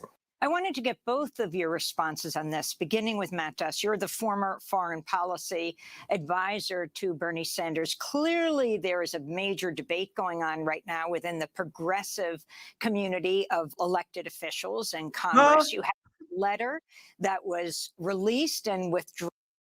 There's no debate. No, you keep playing. I'm just saying, that's so funny. That called for continued military support for Ukraine, but at the same time pushing for negotiations, as we've seen Germany call for and France call for. And that was released, but withdrawn by Pramila Jayapal, the head of the Congressional Progressive Caucus. We interviewed Congressmember Ro Khanna. He said it shouldn't have been withdrawn. It should be the position. If you can explain why they would have withdrawn this, and you have Bernie Sanders himself. He's not a congressman, so he wouldn't have signed on to the letter. He's a senator. But he did say that he supported the withdrawal of the letter. He said the Russian Ukraine has to be resisted, that the letter should have been withdrawn. He said, I don't agree with that. They don't agree with it, apparently, around the issue of urging President Biden to negotiate an end to the war with Vladimir Putin. Explain what this battle is about. And then I'd like to get Ray McGovern's response as well. Sure. I mean, a couple things about the letter. One is, I think in general terms, it is right to support diplomacy. I mean, it was, as I said in a recent interview with the New Yorker, the United States is bringing its superior military and intelligence capabilities to bear on Ukraine's behalf, I think appropriately. It is also appropriate for the United States to bring its superior diplomatic capabilities to bear on Ukraine's behalf. But I think the question here is when the time is right for that high-level diplomacy.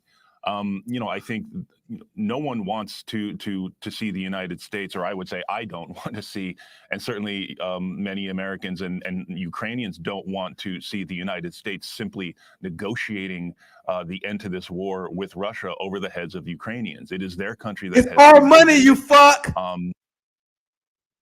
So this is the thing. Go ahead. No, you can take it. Go ahead. I was like, this is the thing. They keep saying this thing. Oh my God, the Americans, they can't dictate when the Ukrainians can negotiate for peace. All right, then win the war without our money then. Boo-boo, go ahead, good luck. The only mechanism in which you guys have to wage war is our money. You guys are welfare queens. So you ask for our permission for war. So now looking at the geopolitical outcomes of this war, look, we are not going to tank the global food supply. We're not going to destroy the global working class. And there are a lot of people in Ukraine who don't want the conflict to go on. That's how Zelensky won in the first place.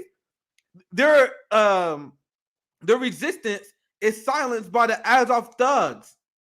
Any resistance towards war against Russia is neutralized by the threat of violence. So you are representing the position of the extreme right in Ukraine. So when people say, oh, you can't say all Ukrainians are Nazis, I am not saying that. I am saying the faction that you guys support are the far-right Ukrainian Nazis who want to destabilize the region in order to purge Russians. No one wants this. How about you? How about NATO just chill and we have peace? And if you guys don't want that, you can win the war on your own. So yes, you're wrong, Matt. We do, as the funders of this war, get to tell you guys to chill. It's ridiculous to say otherwise, but let's keep playing unless you guys have anything to add. I do have something to add because this is a point, and the reason this point, I zero in on this point, because to have this coming from the imperialist colonial United States, this argument that he's trying to make, we can't go over their heads to save people's lives. We can't do that. That is almost like colonialist, like we're over them, like we're this superpower. So that is what they want to use right now. I showed you this before, but let me show you this again, because when it came to starting the war or getting into the war, they're the ones who stopped the peace, though. Yes. And let's listen to this. Let's listen to this part right here where he's breaking down how the United States stopped the peace that was a deal literally a day after the war had started. One day. So how many lives would have been saved? Listen. Russia. That's my feeling. One aspect of Vladimir Putin's speech that's gotten close to no attention in the U.S. It's been mentioned a couple of times, for example, by David Ignatius, who's a columnist for the Washington Post. But otherwise, it's been ignored. And that is when Putin said, and he said he was making this public for the first time, that Ukraine and Russia were very, very close to a peace agreement back in March. But that, in his words, Ukraine was ordered to wreck any compromise by the West. I want to say that publicly for the first time, after the start of the special military operation, also at the Istanbul negotiations, there was a very positive reaction to our proposals concerning ensuring the security of Russia. But it was obvious that the West was not happy with a peaceful decision. So after reaching certain compromises, they effectively were given a direct order to undermine the negotiations. Are you familiar with the details of this? And by the way, I should say also that Fiona Hill, who is a former White House expert, also recently corroborated this by saying in Foreign Affairs that U.S. officials knew that there was the outline of a peace agreement between Ukraine and Russia. It was basically premised on Russia returning to its pre-invasion lines, and in exchange, Ukraine declares neutrality and recognizes Russian control of the Russian-speaking regions of Ukraine, certain ones, not all of them, obviously, and Ukraine receives security guarantees from the West. But now Hill left out what Putin said, and was also being reported in Ukrainian media, that the West refused to support these agreements. Yeah, so Ukraine actually, Ukraine is not a democracy, guys. So they purged opposition parties and they banned any media that questioned Ukraine's narrative on this war. It's not a democracy. There are many Ukrainians who do not want this madness. And what the people like Matt Duss who pretend they support the Ukrainians, they only support the white Ukrainians. And I want to say this. Let's get back to the video. I want to say this. I saw a viral tweet from this Ukrainian flag-waving progressive who was like, well, the people on the left who criticize Ukraine, they always say Ukraine is only a Nazi country. And that was like a criticism of us because they stay in our coverage, right? It's a criticism of the far left. They say, you guys pretend that Ukraine is only a Nazi country, and that's very offensive. I'm like, no. It's only you motherfuckers who are pretending that, because we are advocating for the Romani Ukrainians, the Black Ukrainians, the ethnic Russian Ukrainians who have been terrorized in Ukraine, who the Azov battalion want to purge by any means necessary. There have been clips on Twitter. I covered a few of them. There have been viral clips of Azov thugs bragging on social media like, yo, we got the West financing our agenda of making Ukraine pure. So the only people who stand with the other ethnic Ukrainians are us. So when we say you're funding Ukrainian Nazis, that's exactly what you're doing. You're supporting the faction that want to purge the Ukrainian minority group that you pretending you support. Even if you fly over there right now, Nick, as a black man and volunteer to defend Ukraine and fight on their behalf, they still beat the shit out of you during free time because you're black. And you uploaded a video and commented on that. Yeah. Clear on that. So let's play Ray McGovern's response, and then we like this is 90 minutes in because I got a few more things to share in another story. So let's play up to we can keep playing. Actually, yeah, we can keep playing. I can go back. I just skipped to Ray McGovern. Yeah, let's keep it playing and let's hear from Ray, and then you guys can watch the rest of it because just so we watched about half of it. So let's hear from Ray, and then you guys can check the rest of it out on Democracy Now. And then I'm gonna add a few more receipts, and then we got another story I want to get to because I was not realize we're like 90 minutes in already. So I didn't realize that. Yeah, let's keep it playing, and then let's hear from Ray. Let's keep it going to defend and their then country. So I think this we want to avoid the impression that this is simply two great powers, divvying up the spoils. So I think that is. He said they want to avoid that impression. He didn't say they want. That's not what's happening. He said they just want to avoid the impression of that. There's a reason they don't want to give that. part of the concern that you saw from even some of the signers of the letter, which I would, just remind folks was actually written in, I believe, June and July and signed in June and July and then released with a little warning to some of the signers. So I don't want to get too into the details of that. But I would agree that, diplomacy is good. I think everyone understands that at some point there will need to be a negotiation to bring this war to a close. But I think the tension within the progressive community comes to when and how that diplomacy actually takes place. Ray McGovern. Well, Amy, I was distraught. It was scandalous that within 36 hours, those progressive Democrats tucked tail and gave up. I mean, the You see how they are was jumping eminently everybody? sensible. Who could be against talks? So pause it real quick. I'll keep it real quick. Coming up where President. You see how even Ray McGovern says progressive Democrats. And this is the point we made on the show. They are a joke to everybody now, except the simps now.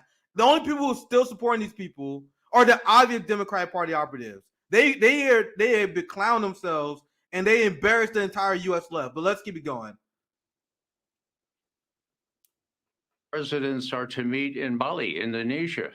There would be an opportunity. Rose Guttemüller, who used to be Obama's czar in the State Department for Arms Control, has suggested that we start with these intermediate range nuclear missiles and start to deal on a tactical level.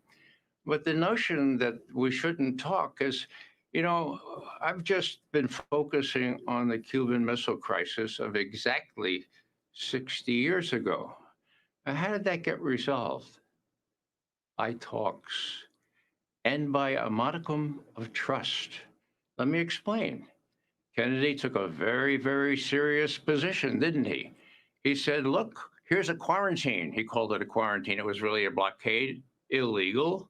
Here's my invasion force in Key West, and here I'm going to threaten nuclear weapons. That's what he did. Khrushchev talked to him and said, well, look, okay, we're going to back off, but we need something. And Kennedy said, okay, I promise not to invade Cuba. And Khrushchev said, okay. And on the side, they did this little deal on Turkey. Now, that was because these were oral promises. These were negotiations by teletype in those days. But why we can't have that kind of thing now with people say you're giving in to the Russians is beyond me. With respect to the Finnish, let me just say a word about that. Matt only quoted the first part of Russia's response to the Finnish application to join NATO. What Putin said is, look, we've lived with the Finns for a lot of years. As long as no NATO infrastructure goes into Finland, we got no problem. You see how they got leaked it out? You see how the NATO left always got leaked it out? I keep it playing. I keep my responses really short. Let's keep playing.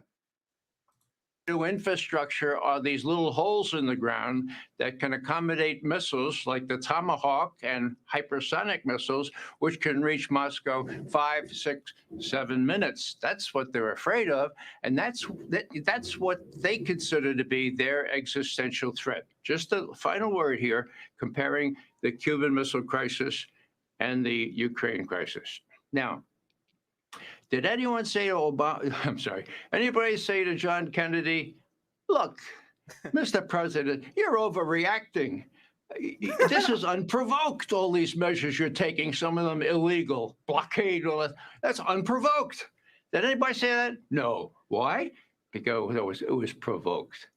Now, putting missiles within 5 minutes, 6 minutes of Moscow or the ICBM force in the western part of Russia, that's provocation, folks. Yes. And Putin has been warning about that for 7, 8, 9 years. John Mearsheimer, the dean of the Realistic School. 7, 8, 9 years happened to be very close to the time that Ukraine was overthrown. Yep. Yes, it's around that time. Political. It's around that time that Lindsey Graham and John McCain were in Ukraine, right? Visiting. Mm-hmm. Yep. Science said 8 years ago that the crisis in Ukraine is the West's fault. He had used good evidence for that. There's lots more evidence now. He was right then, and he's right now. So what does that mean?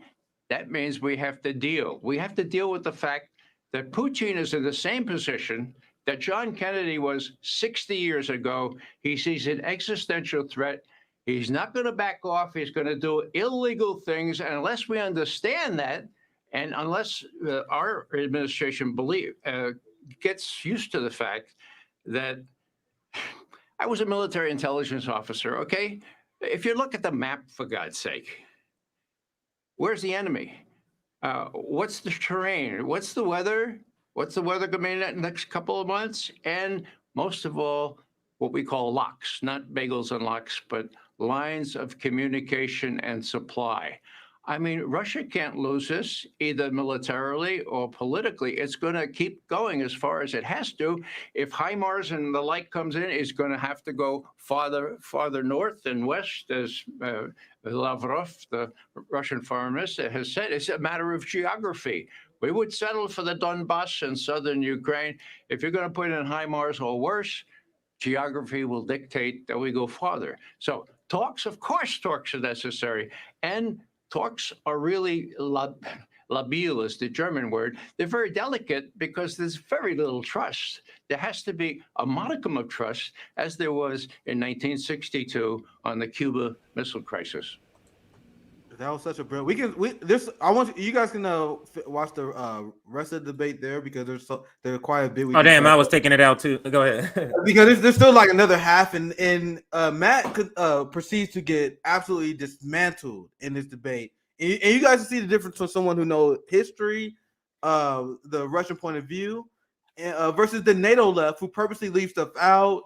They leave out the history of the conflict. They leave up the. He's great though. Ray was great. Ray is amazing, and I want to interject this because the NATO left is tanking the Democratic Party, and I'm not exaggerating. When you guys see how Ray talking about the squad, you guys see how the squad got massive condemnation, even by Mick Wallace, and even like the international left looking at the squad, especially after this letter, like you guys are clowns. And I want to give you guys a response for this. I found this. And we've been covering a lot of Jeffrey Sachs recently. A lot of left independent media has because he's been really nailing it recently. And he makes a very interesting point. And you will see it was very similar to a point I made, CJ, if I found it interesting. He says Biden foreign policy is sinking the congressional Dems and Ukraine. The proxy war between the U.S. and Russia is devastating Ukraine. Ironically, in the name of saving Ukraine. Remember what we say, CJ? It's funny that people who say, oh, we stand with Ukraine, is ignoring the will of Eastern Ukrainians who want to be part of Russia. So in order to reject their will, they want Ukraine to fight and die to uphold NATO expansion and Western hegemony. But then they say, oh, we stand for Ukraine, though. But it's your politics that is leading to the death of Ukraine. But let me read the first few paragraphs here because it's good. Joe Biden is undermining his party congressional prospects through a deeply flawed foreign policy. Biden believes that America's global reputation at stake in the Ukraine war. Is it the global reputation of America? They don't care about the lives of Ukraine. They don't want Russia to get a victory. You're not anti-war only if you get the geopolitical outcome you want. Being anti-war means you want to end conflict even if it's through negotiations and settlements. That is what being anti-war is. But anyway, let me continue. The Biden administration explained had consistently rejected the diplomatic off-ramp. The Ukraine war, combined with the administration escalating economic relation with China, escalating war with them, is aggravating the stagflation that will likely deliver one of both houses to Congress to Republicans. Or worse, Biden's dismissal of diplomacy prolonged the destruction of Ukraine and threatened nuclear war. And I'm only going to read the next two paragraphs because this is a funny point that I made on the show before. Biden inherited an economy beset by deep destructions by Trump. And when he ran, he was like, we're going to bring back the economy. But instead of doing that, instead of trying to calming the wars after the global supply chains and our economy was destroyed by the pandemic, instead of doing that, Biden escalated U.S. conflicts with Russia and China. And he explains This is the campaign line that Democrats have been running on in the last 2 weeks. And then they are asking questions about why they are losing the polls. They said House Republicans that if they win, they're not likely to help continue to fund Ukraine, the Ukrainian war against the Russians. These guys don't get it. It's a lot bigger than Ukraine. It's Eastern Europe. It's NATO. It's real, serious, consequential outcomes. They have no sense of American foreign policy. So what they were saying, they was running on literally funding Ukrainian Nazis and escalating this war. And the American people are seeing that. And they're like, and the economic conditions that they were being impacted by, they're like, fuck this. And the economic, they see Biden and the congressional Democrats sending billions of dollars to Ukraine while they're not getting aid. That does something to the psychology of your populace that make them less likely to support you. Can they see what you're doing in Ukraine? They see the people that you're supporting. And that's why go ahead, Carlos.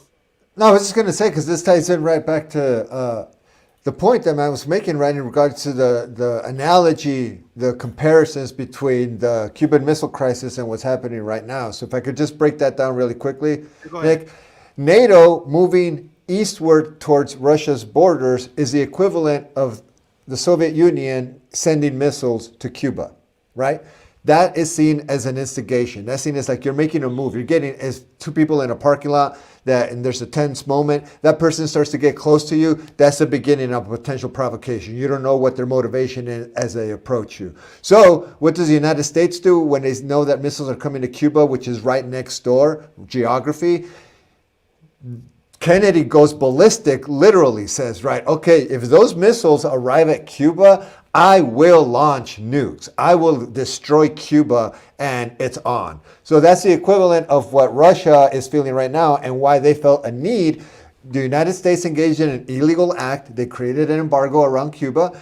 Russia engaged in an illegal act by trying to reclaim territories that they see under threat and posing an existential threat in terms of NATO. So what Matt said is that at that point you need to have a discussion. Are we going to go full out nuke war here, or are we going to discuss like, all right, you made a move, I made a move, how do we resolve this so that both parties walk away? Compromise. Neither was going to be completely happy, but at least there's going to be a negotiation. There's going to be some kind of peace that emerges from this. Back then, the United States is acting right now the way that Russia could have acted back then and said, hell no, we're going to drop those missiles in Cuba and we dare you to go to war. Well, what could have happened didn't happen because that was not the Soviet position. The Soviets were willing to negotiate, and Che Guevara and other people in Cuba were not happy. They negotiated over Cuba just like they're negotiating over Ukraine right now, but that's because those were two superpowers. That's not what's happening right now, and the people that are unwilling to have that discussion that was had back in the 60s is NATO, which is being pushed right now by the United States. So at the end of the day, the United States is again showing us that do as I say, not as I do. In the 60s, I acted this way and I got away with it and I forced a discussion. But now that Russia is acting the same way and they're trying to force a discussion, we refuse to engage in that discussion, even though the terms are very similar. So, hey, CJ, do you mind pulling that the debate back up again? Because I remember, I can do that. I actually might just have to cut my other segment because there's another part in that debate I actually really want to get to. I does not remember. So I'm actually want to get back to the debate. I'm probably just gonna cut the segment. But while you do that, I'm gonna share this part because you see why the NATO left is extremely dangerous. And these people, they want to deny what we've been saying on this show before. Why we have this position. You just explained the Cuban Missile Crisis and why it's so important to advocate for peace. Matt Duss is like, we shouldn't push Ukrainians for peace, meaning the Zelensky wing. He's saying that the Kiev regime that has been going after and shelling their own civilians, that have been punishing people who sided with Russia, aka the ethnic Russians that we are talking about, the ethnic Ukrainians that they believe should be suppressed. They said, oh, we can't advocate for peace. We need to continue to escalate this nuclear war. And even though our taxpayer money is going to fund this conflict, we should keep it ever going. That is Matt Duss's position. That is Bernie Sanders' position, the guy who strongly condemned the letter who did not go far enough. So I want to keep playing because I actually remember there's an exchange. I actually want to keep going, even if I had to cut my other segment. That's okay. But I actually do want to get to another like exchange between them two. So if you don't mind, let's keep it going. I'll just cut the last segment. I'll just say it. Yeah, it don't matter for me. I might even do another stream later tonight. So later today. So I'm gonna be streaming. Yeah, I didn't know either way. I didn't know this story gonna I'm take this good. long. We almost 2 hours in, and because there's so much to break down.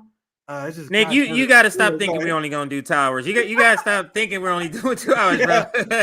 Just start. I just plan for 2.5 hours. I already know, like 2.5 hours. That's that's what it's been. But to the point you were just making, I do want to bring this, and this is also this is the point that I was gonna make about in the video that we're bringing back up the video. So let me just read this section before we get back to it. And this title is Why America's Far Right and Why America's Far Left Have Aligned Against Helping Ukraine. This is nothing but nonsense propaganda, but I do want to read a part here. You can go look this up. This is on foreignpolicy.com, actually. Foreignpolicy.com. You can read this entire article, but let me read just a section here. Since Russia attacked Ukraine unprovoked, you notice this unprovoked part, and Noam Chomsky speaks about this. So there's a video that Nick plays about this where he talks about there's no need to insert that unless it is provoked.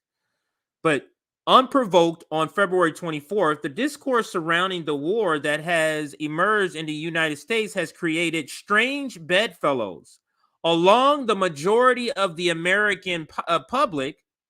Although the majority of the American public, led by U.S. President Joe Biden, have thrown their support behind Ukraine, many on the left and right alike have rushed to defend Russian President Vladimir Putin's regime, or at the very least, have urged the United States not to intervene in Ukraine defense. Now, I read you that just to preface this last part here.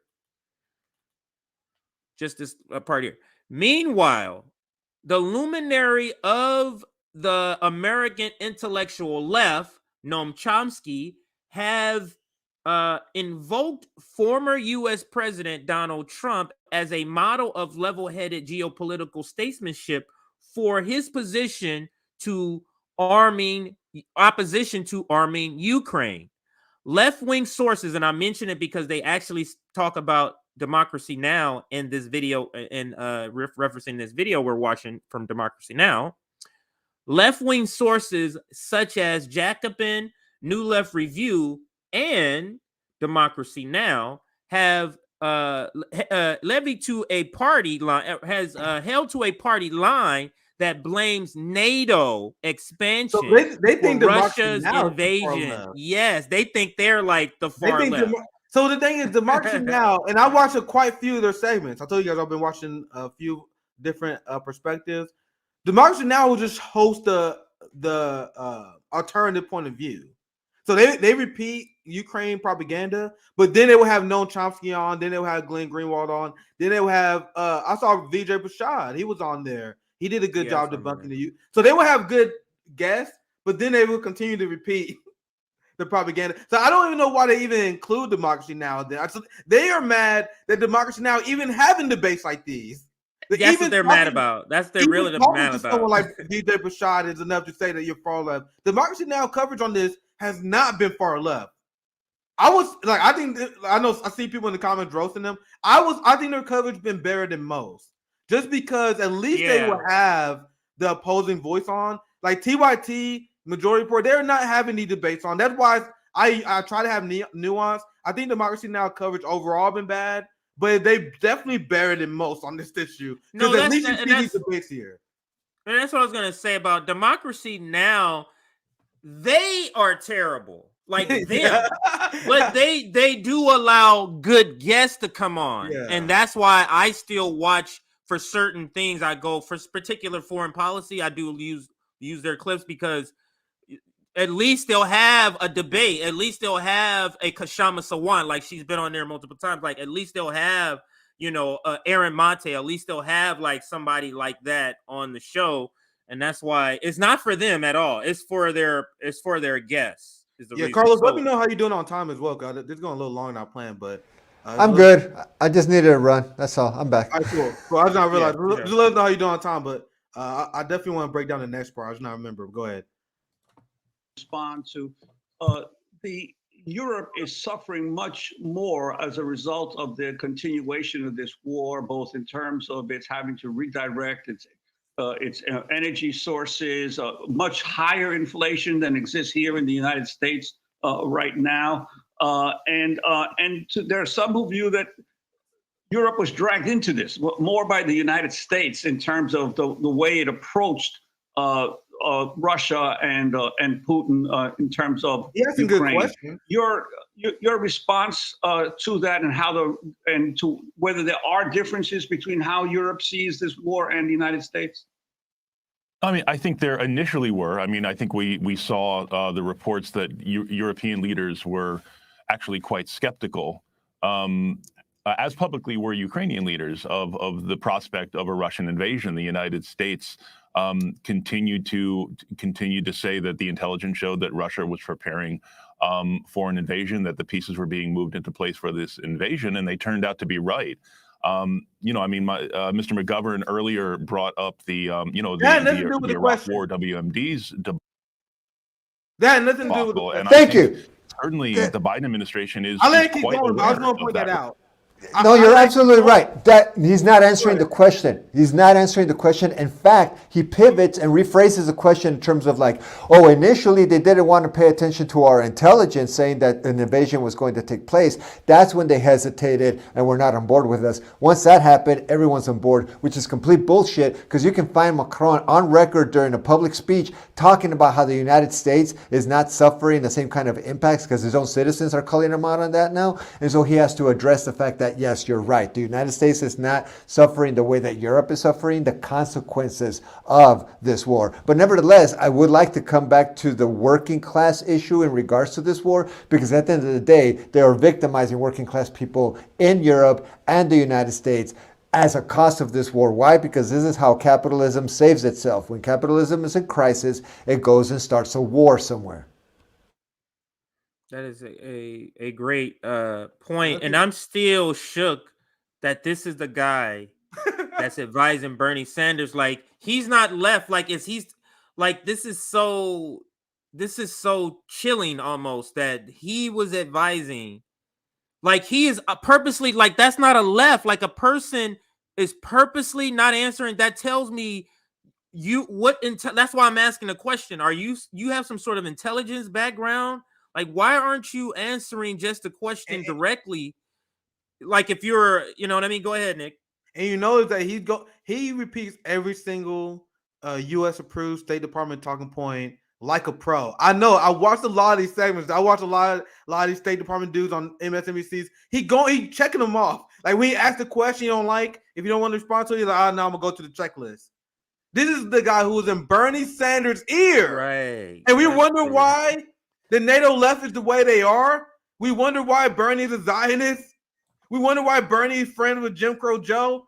This guy is whispering sweet nothings in his ear. Let's keep playing. And it get worse. That's why I want to keep playing. It would be tragic to stop it what we did. Could actually get worse. That record. And I think they have been very, very careful in the importance of rebuilding U.S. credibility when it comes to making these kinds of claims. And I think, to their credit, the claims, the intelligence that they have made public all along the way has been affirmed repeatedly. Now, with regard to the European position, I think there were a lot of European countries, particularly Germany, that had a vision of much cooperation with Vladimir Putin, certainly on the issue of energy.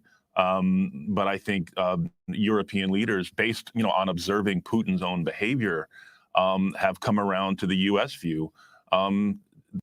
He said European leaders. He didn't say the yes, people. Yes. He said European leaders. That of the threat that Putin poses and what this invasion of Ukraine could really mean, not just for Europe but for the world. Certainly, they are the ones who are facing much more immediate difficulty with regard to energy and food insecurity. The global South, as Amy mentioned early on, with regard to the agreement over grain export. This is a really good deal that's happening because certainly countries in the global South are bearing the brunt of this global food crisis as well. But just one last point here with, Mr. McGovern brought up, John Mearsheimer's comment about this war being the U.S.'s fault. I know John Mearsheimer. He is not, however, the Pope. He has a view. I think there are many eminent scholars who know Russia much better than John Mearsheimer. Hey, Matt, you want to know who advocated for peace? The Pope. Isn't it funny he uses that as an example when the Pope literally came out and said, "You guys need to advocate for peace. I don't give a fuck about the NATO agenda." That's so funny. But we wanted like 5 seconds. But the reason I was stopping it seems like we both wanted to stop it here. The reason I wanted to stop it is that he is trying to make the point that there's a person who's an expert and he's not it. This is them saying he's not approved to listen to. This is not an approved person to listen to. So what do you mean? Yeah. That's that flippant response. He's not the Pope. Go ahead, Carlos. Yeah, and he's also establishing a hierarchy, right? Unconsciously in the audience in terms of like, we answer to the most informed people and that guy in his opinion is not it. So even if he's a fact checker and comes to the table like any good investigative journalist and wants to, you're not the Pope. Well, who's the only one that's allowed to present that argument? The Pope. And literally, as Nick said, like the Pope already came on and said, like, we should talk this out. We shouldn't come to the on the verge of using nuclear weapons. So he's absolutely trying to continually reframe the argument in terms of a coalition. And if you think about it, and I'm not making an argument in favor of what happened with the first Iraq war and Desert Storm and Desert Shield and all that, but that at least, if you're going to engage in imperialist practices because capitalism was undergoing a crisis, and in the early 90s we were seeing the effects of the 80s and Reagan's policies affecting domestically, which is why Bush lost to Clinton, even though he successfully engaged in the first Gulf War. He was a great leader who still lost the election to a saxophone playing Southern Democrat because domestic issues were so hardcore. No one gave a shit about Iraq a few months after that because they were worried about how am I going to feed my table? How am I going to feed the people at my table? How am I going to feed my family? And if you notice, that's what Ray McGovern was involved in. He served under George H.W. He knows how to build a coalition of the willing as an intelligence officer. He knows what's going to work in terms of a global community. What we're doing right now is just creating mistrust because now everyone that did join eventually our side in regards to this war are now looking back and saying like, you guys are profiting in a way that the rest of us are not, and you're not suffering the way the rest of us are not. And what happened to Nord Stream? And who the hell blew that up? Oh, let's not ask that question anymore. Let's drop that. Well said. Let's keep playing because this guy is so.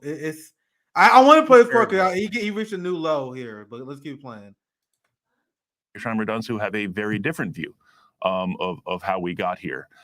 So again, I think those views should be taken into account, and I would point people once again to what Vladimir Putin himself has said is the reason for this invasion. Repeatedly, both in the written word and in speeches, and that in part is to reestablish what he believes to be Russia's historical rights, Russia's historical control of what he believes to be a kind of Russian imperium. So that's not to say that diplomacy isn't necessary. Diplomacy. You see the propaganda tactic he just used was this. He said from Vladimir's own mouth, and then then you have a list, and you list two things the person say, but then the third and the fourth is not something the person said, and you don't make a distinction. That's what he just did. So it made it seem like he is the one calling this some sort of he tried to use imperialism or something like that. But listen to what he just did just here. So again, I think those views should be taken into account, and I would point people once again to what Vladimir Putin himself has said is the reason for this invasion, repeatedly, both in the written word and in speeches, and that in part is to reestablish what he believes to be Russia's historical rights, reestablish Russia's historical rights. He may have said that. Historical control of what he believes to be a kind of Russian imperium. what he believes be kind of Russian imperialism. Basically, what he's saying is that he wants to rebuild. He didn't, but he wants to put it in people's minds that what Putin is after, Putin's the new Hitler, and he wants to reestablish the Soviet Union empire little by little. And that's the threat that he poses, and this is his first move towards that. As opposed to saying Vladimir Putin feels threatened by the US and European nations building nuclear bases, or at least bases that are capable of those of nuclear capabilities and cruise missile capabilities. So he's a little nervous about that. So this is his reaction to the fact that we have not responded to his claims of, hey, stop getting closer to me or else. He's full of shit. You guys know he's full of shit. Russia has said multiple times that their goal is not for Russian domination of the world. They want multipolarity. Putin gave speeches about this. Talking about he don't want Russian dominance over the globe. He wants the U.S. dominance to end. Putin has said before he think it was a mistake for the Soviet Union to collapse and give up their geopolitical power. But he mixing that old quote up with his political intentions today. If he wanted to establish the Soviet Union, why would he ask in the beginning only for the Donbass region in Ukraine? Why he only want to liberate the part of Ukraine that wants to be Russia? What he's saying is blatantly false, and I know it is because you hear this. This might as well be Jay Tapper, CJ. I know you don't watch. I be watching their segments. This might as well be Jay Tapper. This might as well be any pro. This might as well be Sean Hannity. But this is the guy in Bernie's ear repeating standard neocon talking points on Russia with no context.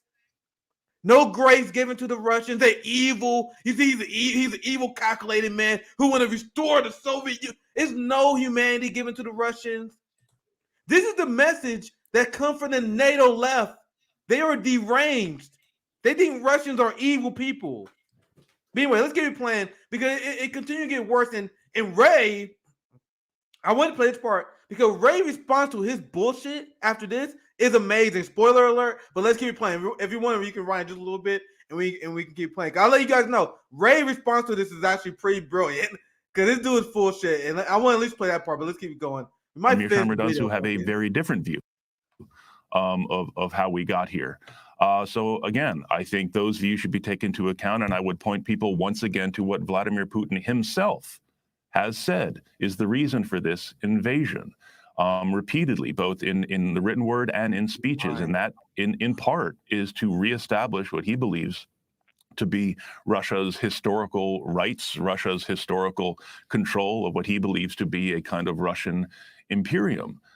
So that's not to say that diplomacy isn't necessary. Diplomacy is necessary. I believe there is diplomacy ongoing right now, perhaps not at the high level that some would like to see.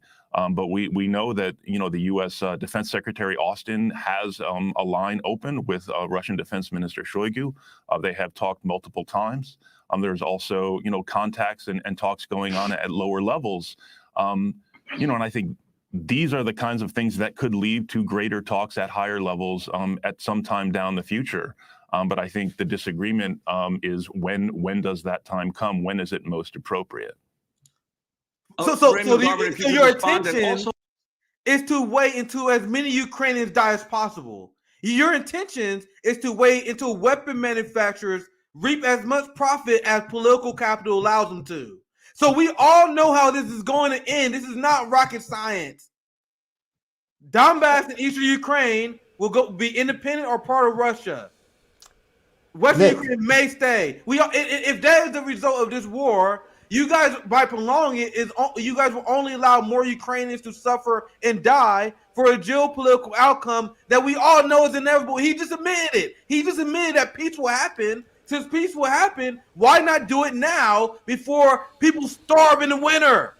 But go ahead, Carlo. Because that might be part of the point. That might be part of the agenda, Nick. And not only to destroy working class movements, which are stronger in Europe because they have a longer history there as working class movements, as working class organizations.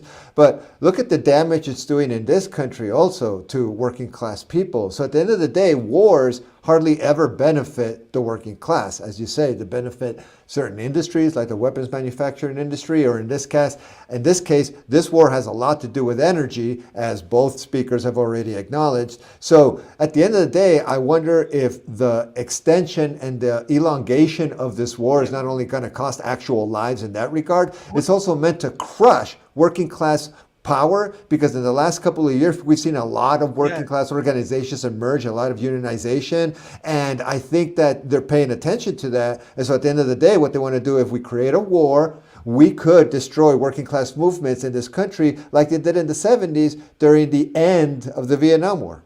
So after one thing I want to add to when we get back to the video is Putin said, especially after the referendums, that Ukraine as we know it as a state is not going to exist.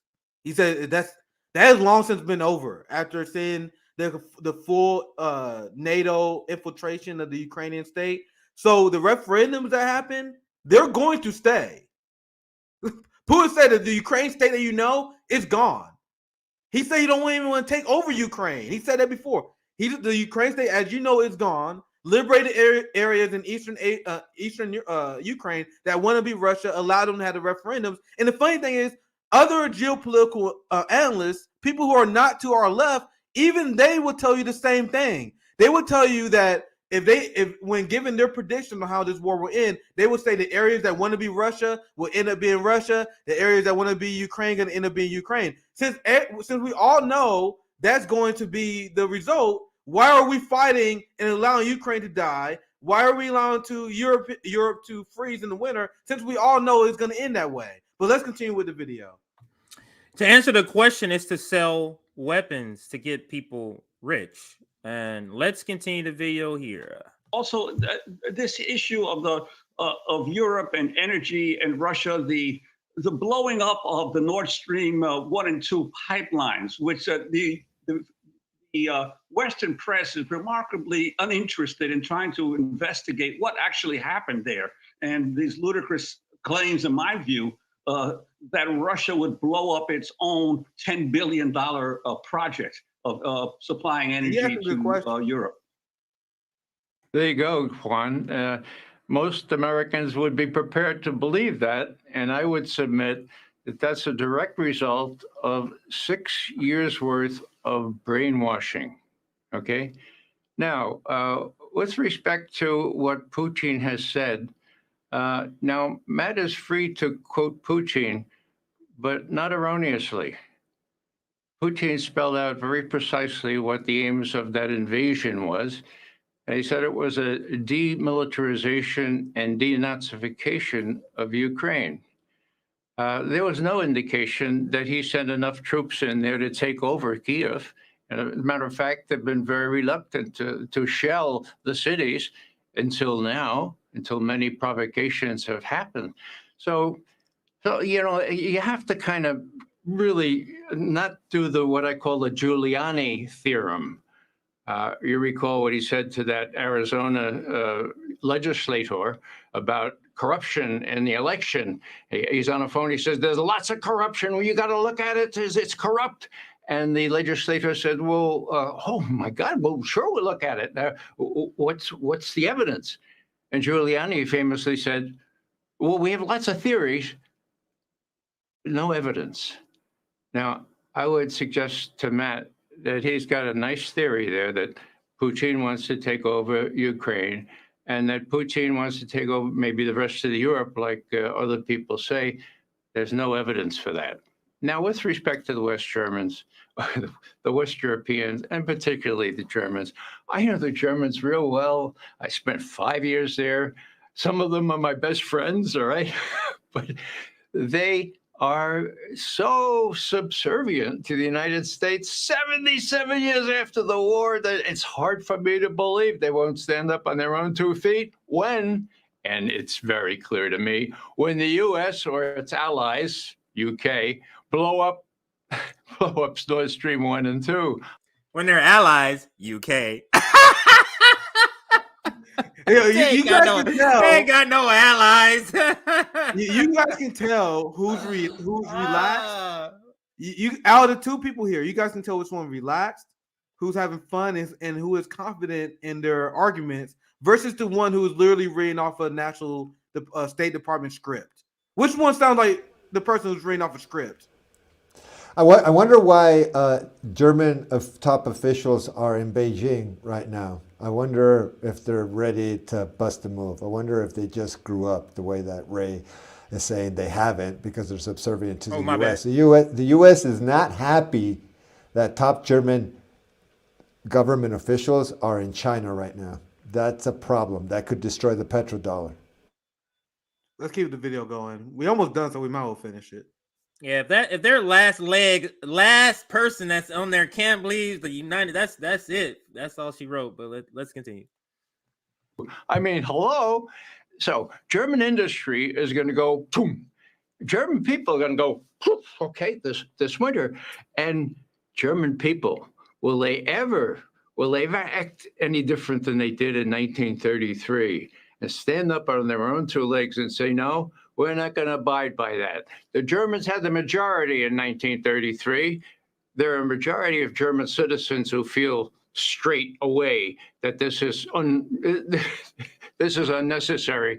And I dare say they may follow the Czechs and many of the others who, by the tens of thousands, are already in the streets. I just hope that they see their way to standing on their own 2 feet and saying, look, we put up with a lot of stuff, but when you blew up those pipelines, we're going to freeze. And also, our industry is going kaput. So would you lay off? We're going to stay on our own 2 feet. We're going to make a deal with the Russians.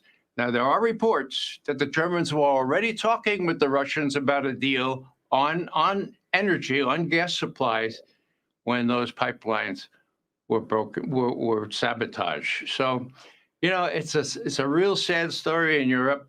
It's going to be sadder as the months go by. And not only that, but, as the ice covers those fields in Ukraine, Russian forces are going to go forward. And there is a hint in Putin's his latest speech that Odessa could be negotiated about. People ought to look at that. People ought to read his speeches. People ought to read through the Q&A. Now, if Odessa can easily fall, after all, it's a Russian city. He said, "Can I respond?" I heard in the background. To the Russians, well, maybe they'd be able to negotiate on that and say, look, we'll make a deal here. Let's talk and let's work out something where we stop and Ukraine persists in a smaller way, but the war is over and Ukrainians stop dying by the thousands. So let's get Matt Duss's response to that, and also Juan's question about Nord Stream. Newsweek reported, speaking to reporters on February 7th, Biden said, if Russia invades, that means tanks or troops crossing the border of Ukraine again. There will no longer be a Nord Stream 2. We will bring an end to it, the president said. A journalist asked Biden how he could do that since Germany was in control of the project. The president replied, I promise you, we will be able to do it. So if you could talk about both Nord Stream and the rest of what Ray McGovern just said. Sure. I mean, just to address Nord Stream first, I think what the president clearly meant there was that Nord Stream 2 would not be brought online. It would not. What the fuck? Bullshit. Why does dude acting like the spokesperson for Joe Biden? Exactly. Yeah. Why did he pick? Think about this now? This is an important question. Why, of everything he said, why is he picking out the Nord Stream pipeline? Why is that specific thing you heard him under his breath say, I gotta push back? Where is this guy from? Is my question. Oh my God. Who is this person and where is he from? Because he clearly knew what he heard and what he needed to push back on, and that was the Nord Stream pipeline. Now, everybody knows what happened, just like everybody knows the U.S. killed at JFK. Everybody knows it. So the state is still trying to talk in these terms, these lies, as if we believe it and we don't. But my question is, why is Bernie Sanders' advisor the one that's saying this stuff? Even one thing, Democracy Now! Has covered the Nord Stream pipeline with 100% skepticism, as you've seen here. I think that's one of the things they got right on there. They were like, "Yo, we don't believe the U.S. story." So if you lose a democracy now, what does that say? And the Bernie Sanders left, the NATO left, which is dangerous, is covering for the U.S. and the U.K. on this shit. How crazy is that? Go ahead, Carlos. And then we all I want to say is that blatant, what we just noticed there, like he's obviously lying. You know, even Biden warned that the Nord Stream 2 was going to be destroyed if this happened. That happened. Nord Stream was destroyed, and the U.S. doesn't want to take accountability for it. There's already data that shows, I think the UK may have actually been the ones responsible for blowing it up with U.S. Military intelligence support. So at the end of the day, it was a UK-U.S. duopoly, if you will, that ended up making that decision. Germany suffering the consequences. What I'm concerned about is the fact that it goes back to Ray's original point regarding trust. We're going to have more. It's going to be difficult to engage in negotiations and coming to a peaceful understanding about these problems because trust keeps getting eradicated. Because right now, Germany's like, "What the fuck? You just blew up the pipeline, and it's not like you checked with us if that was okay or not." And Biden's response did not even acknowledge Germany's sovereignty. It's like, if they do that, we're going to take care of the pipeline. Yeah, but the pipeline is run by Germany. We don't give a shit. Promise, we can do that, and we showed that we can, and we did. Right. And so, but this is the MO of the United States, is they always get somebody to do their dirty work. And let's continue the video here. Would be halted. I don't think that was a threat, despite the tendency of some to try and interpret it as a threat that the United States would blow up Nord Stream 2. And there's no evidence that the United States was responsible for that. Yes, there is. As for some of these other claims about what Putin really wants, I feel like we're getting into just what. Let me play that part where he says again that you're. I don't want to interrupt. You can keep playing, but guys, there have been much documented evidence, like U.S. allied helicopters hovering over the Nord Stream pipeline, unexplained before the incident. U.S. troops and naval forces were spotted in the area. So that's literally a straight up lie. You can make the argument that, they didn't do it, but to say that there's no evidence that the U.S. committed this act, and I got the information, even mainstream media sources will tell you that there were U.S. presence near Nord Stream when that happened. And he just straight up lie about it, and then he's like, all right, let me deflect after my lie. He lies, and like, all right, let me go to the next part. Let's keep playing. I don't want to That's what he does. Let's keep playing. That's what he does. But he's been lying throughout this whole interview. Oh my God. It would not. The project would be halted. I don't think that was a threat, despite the tendency of some to try and interpret it as a threat that the United States would blow up Nord Stream 2. And there's no evidence that the United States was responsible for that. As for some of these other claims about what Putin really. Let's recall that he also said there's no evidence that NATO is threatening to Russia. He also said that too. He said this I feel like keep playing. We're getting into just bizarre territory here. To claim that Putin wasn't trying to take over Kyiv. Listen, the Russians landed strike teams outside Kyiv with the goal of toppling the Ukrainian government. These troops were not just there to go camping. How do you know? Okay? So I'm asking let me pause it. He said with the intentions of taking Kyiv. I am asking the people on the West, how do you know that? Did Putin send you an email, say, we about to take over Kyiv? They just make up Russian intentions with no evidence. So he says that, where your evidence, Matt? Russian had the intentions of taking over all Ukraine. Where is the evidence? Where is the statement? Where is the military order? Where are you getting that from? Not only that, he's basically also saying, like, he's ending the interview, right? So he wants to say, like, this whole idea that we're trying to guess what Putin's motivations are is ridiculous and is taking us into this weird territory. And that's exactly what he started the whole interview with, is like, Putin has showed us what he's doing, and Putin has showed us his motivations, so we can tell what his motivations are. Well, if Biden says that the Nord Stream will disappear or to stop functioning if this happens, and it stops functioning, and then the U.S. wants to say, like, what a weird coincidence, right? Bullshit. The responsibility and accountability is there. So at the end of the day, what he's doing right now is trying to say, like, we cannot guess what Putin is thinking, even though I started the interview saying, like, we can, and he wants basically all of Europe. This is Bernie's guy, and Democrats will wonder why they're losing this midterm. The guy can't stop fucking lying about this. This is the Bernie wing, guys. This is not a small. This is Bernie Sanders, foreign policy advisor.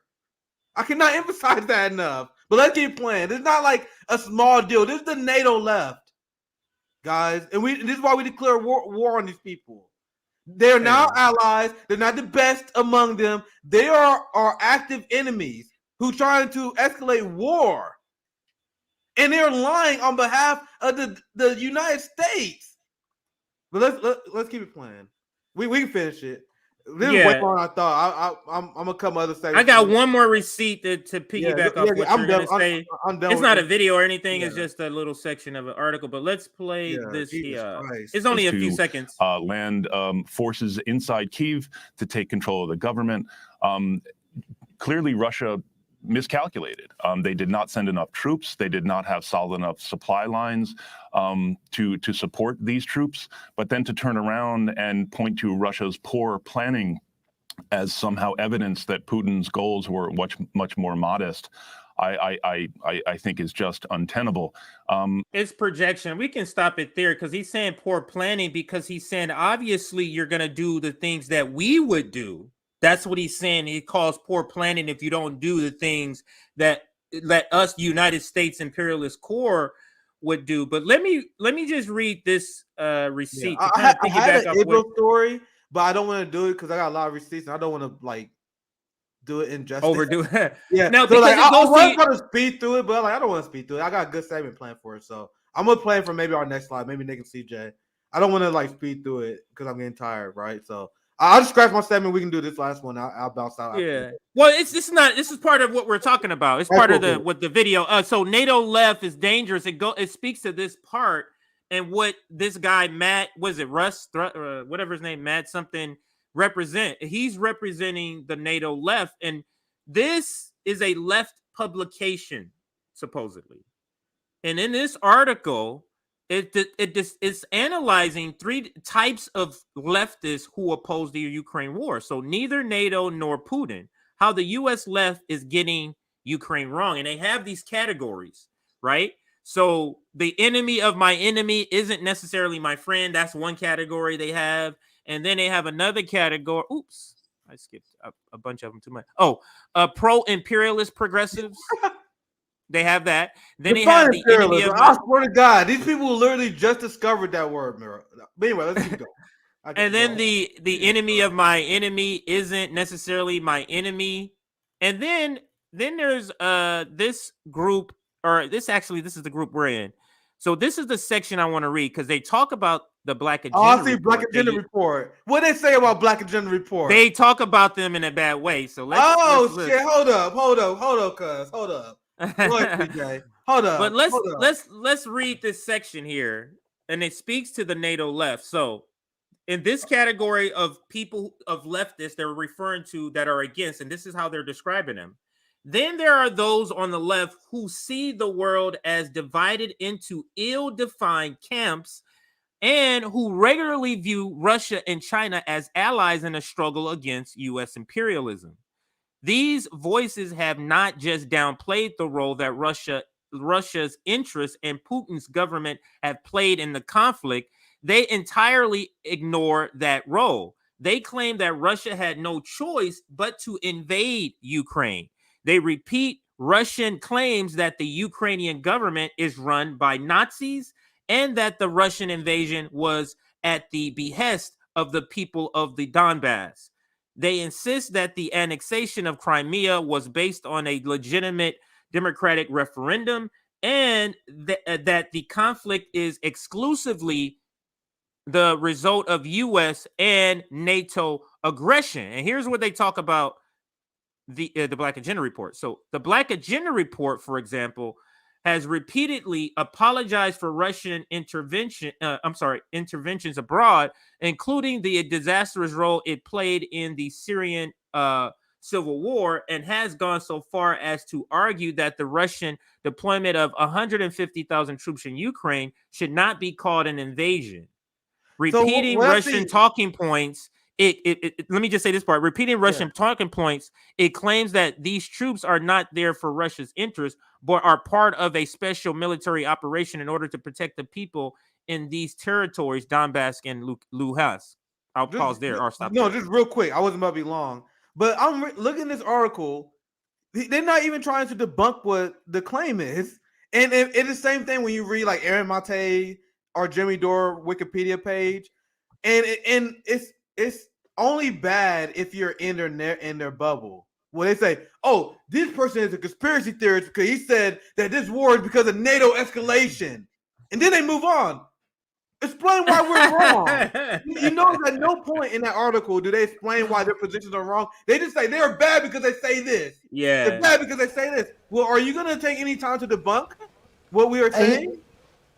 And you know what I find interesting is that, and that article highlights it again, is that, and Ray brought this up, it's like read Putin's speeches, listen to him talk, you know, get their perspective on this, because we're not allowed that perspective, right? That is censored in this country heavily. You're not supposed to listen to the other side and what they're saying, because, you know, you could listen to Hitler and confirm like, yeah, this fucker's crazy. We need to stop this guy, right? But when it comes to Putin, he can speak kind of eloquently and make a rational argument as to why certain things are happening. And in the U.S., we're literally dissuaded, and in some places basically prohibited from accessing that type of information. You have to work really hard to access it. It's out there, but it's not made readily available. So what happens if you do listen to one of those speeches? What happens if you do like, oh, he just said this. I wonder if that's true. We can quote our own politicians, and those are facts. But as soon as you quote the other side, they're talking points. And so basically the way they frame the argument is that there's only one side that is rational, and the other side, if you quote it, you are basically a stooge, and you're just engaging in talking points, and you're a Putin puppet. Well, why don't people talk about being a U.S. puppet? Why don't people talk about U.S. talking points whenever a politician is speaking? Well said. And I actually have one funny segment we can do. Like, this is really short, fun segment, because this is based on the theme of the Nancy Pelosi, Paul Pelosi story.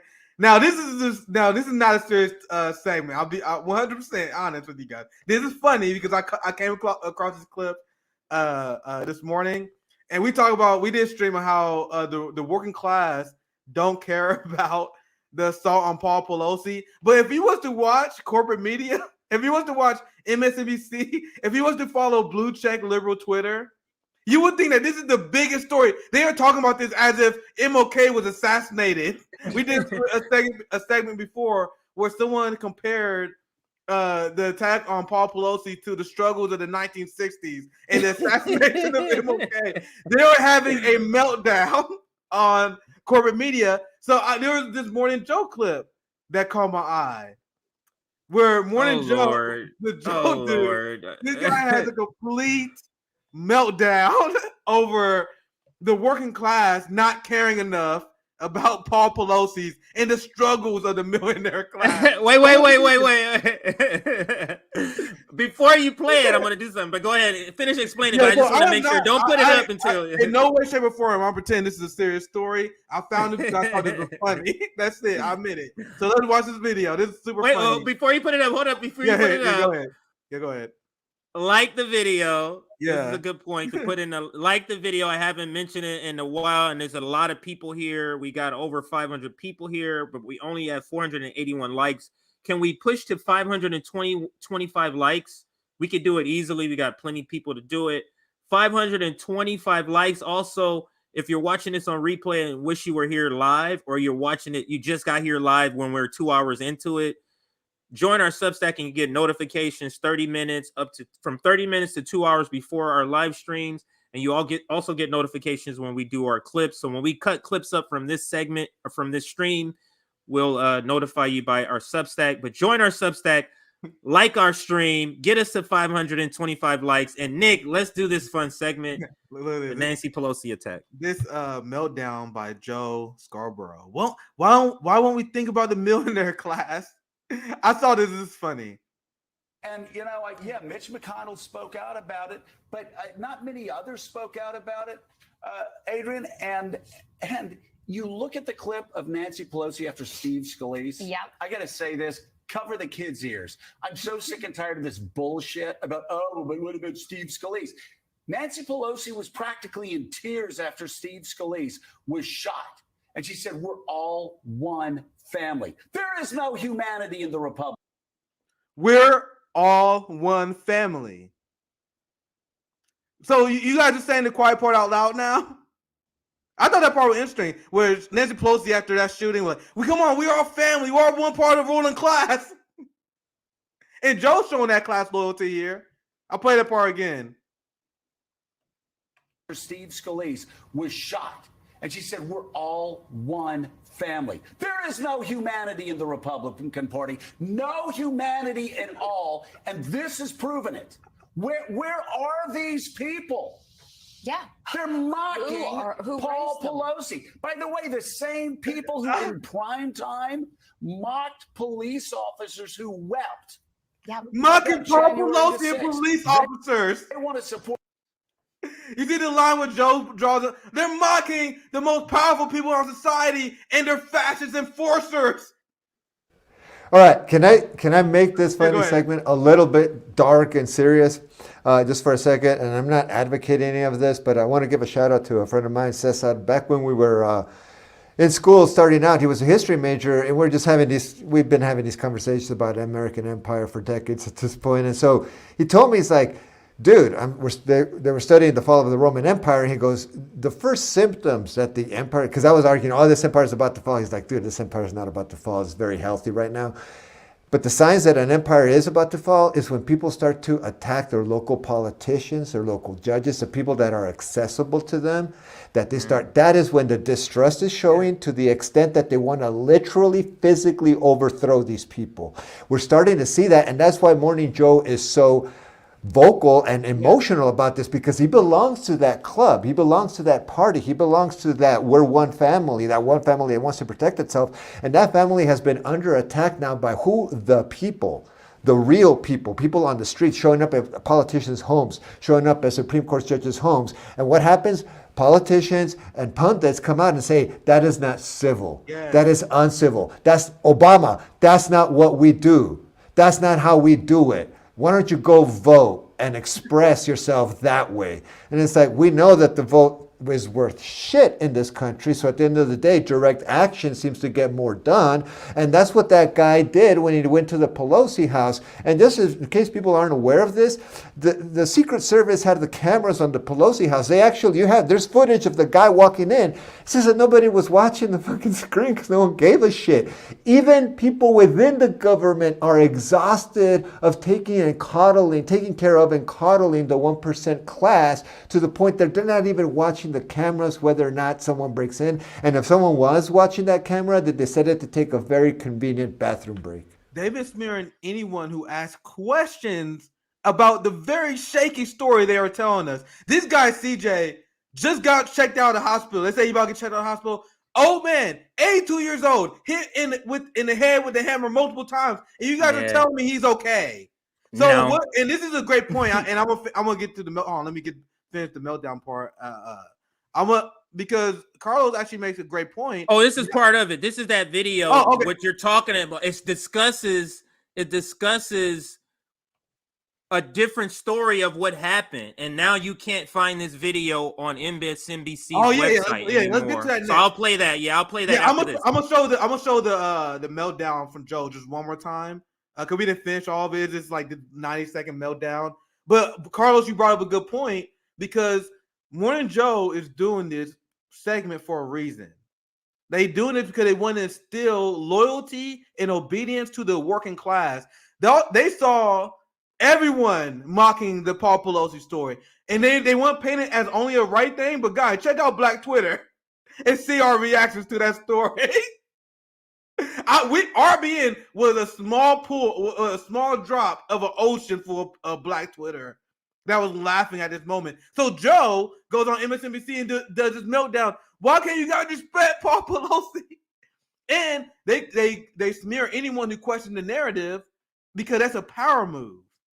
How dare you question whatever the ruling class tells you? If we tell you this happened during the event, you better fucking believe it. So it's beyond them just acting offended beyond Pelosi. It's a power move. They don't represent us.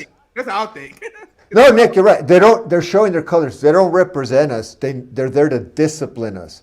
They don't represent our best interests. They're there to contain what we perceive as our best interests. These people are the dam that keep the floodwaters from taking over this country. Yes, and I'm gonna play the meltdown one more time, and I'll pass it to you, CJ. After this, I'm gonna play the meltdown one more time in its entirety. Yeah, this is good. I love this. Let's watch it. Steve Scalise. Yeah. I gotta say this. Cover the kids' ears. Cover the kids' ears. I'm tired of this bullshit about, oh, but what about Steve Scalise? Nancy Pelosi was practically in tears after Steve Scalise was shot. And she said, we're all one family. There is no humanity in the Republican Party. No humanity at all. And y'all funding multiple genocides. The Democratic Party is doing, bombing Africa, but there are no genocides because people are mad, making fun of Paul Pelosi. Did you see the co-host, Nick? She's wiping tears as he's talking. She's wiping fake tears. Check it out. You rewind to 10 seconds. She's wiping fake tears. Yeah, let's do it. Oh man! And she said, "We're all one family. There is no humanity in the Republican Party. No humanity at all. And this has proven it. Where are these people?" I didn't know that until you pointed out. Your humanity is proven in how much you care about the ruling class and not the black and brown people that you bomb. That's how your humanity is proven. Go ahead, Nick. Look, she does wipe the tear. Holy shit, that's so fucking funny. In the Republican Party, no humanity at all, and this has proven it. Bro, you about to cry? She's not even crying. She has to fake that she's crying. This is so sad. Like, she's not even emotionally invested in Paul Pelosi's attack, but has to act like she is because Morning Joe, who switched parties after Trump, remember, he switched sides, so this guy's capable of bouncing back and forth, is outraged, and so she needs to act like she's kind of sad for Paul. No one even knows who. This is a drunk driving Pelosi, all right? This is a guy who let go. Like, if you had victimized somebody, it's possible that, he'd be in jail right now, but because no one is dead as a consequence of his drunk driving, he's allowed to go free. I think that, I say that if someone decided to break in and do justice onto Paul Pelosi because they're obviously protected, that is a problem between those two individuals. It's not symptomatic of what's going on across the country the way that there's not enough of I'm not advocating for it, but there's not enough of this happening across the country to merit this kind of outrage. Right. That is a perfect description of or analysis of what's happening here. Yeah. So let's play it. Yeah, let's finish it. I just thought that was super fun. If there's this is the best evidence that these people are actors. This meltdown by Joe and this fake tear wipe, perfect example. But go ahead. Where are these people? Yeah. They're mocking who Paul raised them? Pelosi. By the way, the same people who in prime time mocked police officers who wept about January the 6th. They want to support the blue unless the blue's trying to save American democracy against their most freakish supporters. They want to support law enforcement unless it's the FBI who's investigating corruption at the highest level within the Republican Party. A meltdown to defend the FBI, cops, and Paul Pelosi. This man is on the bourgeoisie hot streak right now. It's select enforcement. They only support Madisonian democracy if their side wins. They only support law enforcement if their side gets a free pass. It is a sickness in the Republican Party. It is not a sickness in American politics. And guys, that's what the whole segment was about. The whole segment was like, guys, the system is not broken. It's just the Republicans. It's not the Democrats that's sick. It's not the fact that we fund multiple wars. We got humanity. It's the people who make fun of Paul Pelosi, the police, and so the FBI. And what's the conclusion? What's the conclusion to that, right? Look, notice when it's dropped. Notice when all this happens. So don't forget to vote blue next week. Yeah, that's exactly what that was a big premise. That was a big premise of the segment too, guys. Every single one of these segments is all about voting blue. That's the thesis, and they work the story around it. But go ahead, CJ. Yeah, let's listen. This video is taken down. So we're gonna memorialize it in this stream here. Let's listen to some of the details of what they were reporting before. This is NBC News. It's not no hole in the wall. Good morning. When officers arrived here at the Pelosi home exactly a week ago today, they initially didn't have any idea exactly what was going on. They knew they had a high priority call on their hand. What was unclear, what was happening inside the property just behind me. This morning, Paul Pelosi is home, back at the house that became a crime scene a week ago today. NBC News learning new details about the moments police arrived. Sources familiar with what unfolded in the Pelosi residence now revealing when officers responded to the high priority call, they were seemingly unaware they'd been called to the home of the Speaker of the House. After a knock and announce, the front door was opened by Mr. Pelosi. The 82-year-old did not immediately declare an emergency or tried to leave his home, but instead began walking several feet back into the foyer toward the assailant and away from police. It's unclear if the 82-year-old was already injured or what his mental state was, say sources. According to court documents, when the officer asked what was going on, defendant smiled and said everything's good. But instantaneously, a struggle ensued as police clearly saw David DePape strike Paul Pelosi in the head with a hammer. After tackling the suspect, officers rushed to Mr. Pelosi, who was lying in a pool of blood. What we do. Hear that? I'll rewind it when they didn't hear that. Yes. Pelosi in the head with a hammer. After tackling the suspect, officers rushed to Mr.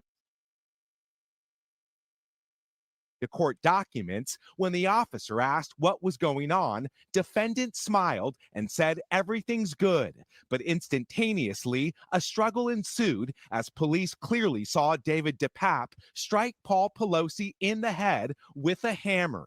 After tackling the suspect, officers rushed to Mr. Pelosi, who was lying in a pool of blood. What we do know is he brutally attacked Mr. Pelosi and attempted to kill him. After spending several days in the ICU, Pelosi, who is recovering from a fractured skull and serious injuries to his arm and hand, is now home, where Capitol Police remain on alert. Investigators said Pelosi did not know DePape when the 42-year-old broke into his home.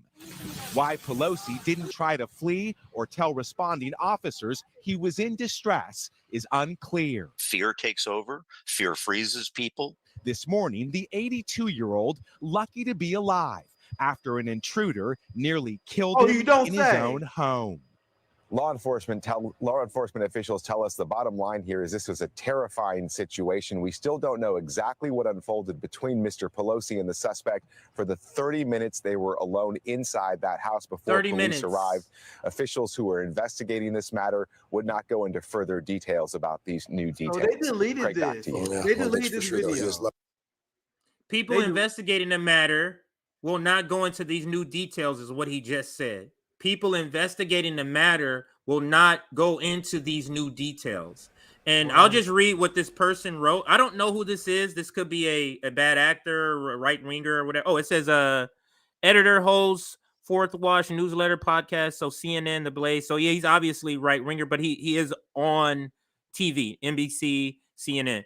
But anyway, this is what he writes as the caption of this video. NBC reported new details. Paul Pelosi attack. Pelosi answered door, didn't declare an emergency or try to leave the home. Instead, walked towards the assailant, because that was a question you and I had. Like, you mean he answered the door and then went over back to the danger? That was the exact question you and I had, Nick. Pelosi and DePape were in the house 30 minutes before police arrived. That has to be a detail they didn't want to get out, and why that was deleted. That has to be the 30 minutes of just chilling. 30 minutes. So then NBC deleted this video on all platforms. Why would they do that? Why would they do that? Ask yourself that question. And that's a Today Show, right? That is a show that is targeted towards morning audiences. We're talking moms. We're talking dads on their way to work. We're talking the type of stuff that people might watch at work, or that you're forced to watch in the waiting room of a doctor's office or what have you, right? This is the kind of stuff that they're playing at the gym, because this is neutral. This is factual. This is not trying to sway you one way or the other. And yet this gets taken down because this was one of the initial reports that gives the documented police report version of what happened, which is he opened the door when we knocked. He looked okay. We saw the assailant, asked him what's going on. He smiles and says, things are good here. And then Paul Pelosi walks back. Instead of walking out because he's in danger, walks back to the assailant. It almost seems like they wanted the police to witness the attack in order to add some kind of legitimacy to the fact that Paul Pelosi was attacked. All I want to say is, because even with the conspiracy theorists, even with the people on the right, I swear to God, I'm the only person that keep bringing this point up. The fact that an 82-year-old man, and in the story you showed me, they didn't read the report all the way. In the report, they said he would sit in the head full force with a hammer. I am telling you guys that did not happen. No one is going to convince me otherwise. If you guys get not full force, not full force, like no, hell, you dead. You're dead. You're literally dead. Guys, a hammer will crack your skull. They're telling me an 82-year-old man took a multiple hammer shots, full force to the head, and just had a fractured skull, and then got discharged a week later. I am a martial artist. You're not gonna pull this wool over my head. People have died in street fights because they get hit and they get knocked down, and their head will hit the concrete. People hit their head on the edge of a table during street fights and died. Fully grown, healthy adults. People who compete. That's how Bob Saget died. He hit his head, thought he was flying, no bleeding outside. It was all internal. He died in his sleep. This is exactly what happened to him. Nick, professional fighters. This man Wolverine, apparently. This 82-year-old man. Professional fighters die from the same head injury. And so, but you know what's interesting is that I gave Nancy Pelosi a chance on Friday during her weekly to read another poem and engage in some kind of prayers for her husband, who is still in the hospital, and that is going to be a long haul recovery. Again, it just seems very interesting to me that all this is surfacing when it is being covered, even by mainstream media, that the Democrats might be in trouble coming into these midterms. They're trying to rally all their political celebrities, and yet we want to elongate this Paul Pelosi attack as a way of garnering sympathy, and you have Morning Joe getting angry because not enough sympathy is being shown on both sides of the family aisle. And at the end of the day, it's just like, look, if this, as people in the chat are saying, where are the pictures? Where's the footage? Where's the accompanying evidence that this person got the help? Exactly, this person is recovering, and it's like, no, we need all this privacy. When the reports say that, well, the initial police reports say that this man was capable of walking, speaking, and even walking away from the police. So as Carlos, you know, as a martial artist, we hear this shit. We see what happens when people get knocked out. We see when people get hit with a hammer, pull blood, fractured skull, and this man's out a week later at 82 years old. If fucking Francis Ngannou, if you hit Tyson Fury with a hammer, he's not bouncing back that fast. Bigger than MMA fighters. This 82-year-old man apparently got a better jaw than Tyson Fury. He got a better jaw. Now at least me, I'm gonna speak for myself, and I think you too. I think both of you too. Now we're just simply saying this story doesn't add up. We don't know where the truth is. We're just saying what we're being told isn't adding up, and there's a reason you're trying to not tell us everything, and we want to know that. Yeah, CJ. That's what we're saying. Not that we're not saying we believe the right wing, some gay tris or none of that. We're just simply saying what you are telling us does not make any sense. Yeah, that doesn't make any sense. So why is it making sense? Something about the story you don't want us to know about, and that's the key part we want to know about. Go ahead. It's like elementary school. Exactly. Carlos, I'll pass right to you. But what I'm saying is, I would even concede that he probably was attacked. But why I am telling you, as someone who knows a lot about head trauma and blunt force damage, there is no way he was attacked by a hammer to a head. So what they're doing, they are escalating and making the story worse, so you can feel more compassion. Because I'm telling you, there's no way that it had to be a plastic hammer.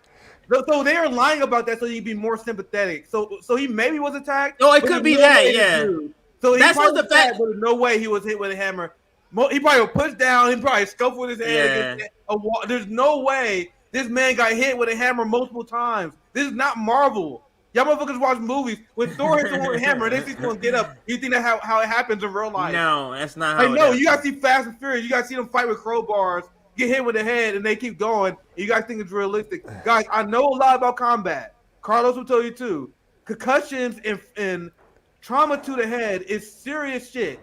An old man getting hit to a hammer multiple times in the head with full force, as described. And not like, even if you barely tap someone with a head to a hammer, you will still mess them up, let alone full force. Yeah. Remember that old man who the police pushed in Buffalo and fell back and hit his head on the floor and started bleeding? They just told him to keep walking and leave him there lying down. That's what happens. That's the reality. You're out, you're bleeding, you're hospitalized, and it's obvious you're not going to recover within a week. And if he is, he should be recovering in a hospital-like setting, not at home, because you're still, as CJ says, with the Saga situation, you're still paying attention to that because the consequences could be later, like Liam Neeson's wife, I forget the actress's name, who died from a ski accident. She hit a tree. She told all the medical people she was fine. She ended up dying like within 24 hours in her sleep. But the reason why I said elementary school in regards to what CJ was saying is that we don't agree with the final answer, and we want to see the work. We want to see your work. Yeah. Remember in elementary school, they used to long division. Show your work so we see where you went wrong, right? And that's what they're not doing. They don't want to. They showed too much work at the get-go with that Today. I can't believe that's the best source right now. With that Today report, that was the long division with showing all the work, and before you know it, they took that away, and all we see is just the answer. And even the answer doesn't seem to add up, as CJ was saying, to what the problem is. So again, like you said, Nick, we're not even doubting that he might have been attacked. What we are doubting is that if you add it all up, the final conclusion, the narrative we're hearing now, doesn't seem to be in harmony with the original facts that were given by investigators on the scene. Well said. Hang on 1 second. Well, I do want to have one part. Hey, babe, can you wait 2 minutes? Yeah, go ahead. 2 minutes. Just wait 2 minutes. But let me say this part. What I think happened is this, because now that I'm thinking about it, what I think happened is the police showed up not knowing this is Pelosi's house, so they're going by the regular process, right? Notifying the reporters, all the regular process. Then they find out, and when it gets back to the people, whoever needs to hear the carving of the narrative, whoever needed to hear the narrative, oh, this happened, let's use this to do this. So now they have to insert, this is worse than it is. They're there 30 minutes. How is he there 30 minutes and he's getting beat down? That's why the 30-minute thing couldn't get out. That's why, you get what I'm saying? This is all to craft a story that the Republicans has gone crazy, and we need y'all to come out and vote. They thought they can use this narrative. It was an incident. It's really happened. This guy broke in, but he has mental issues, and nothing got that far. And they had to concoct this. And the reason is not because the police had to go, wait a minute, we need to get our orders. This is not a normal thing. And people above us is telling me we need to wait to hear from other people before we can give out some details. That's why it came out this way, and that's what I believe happened.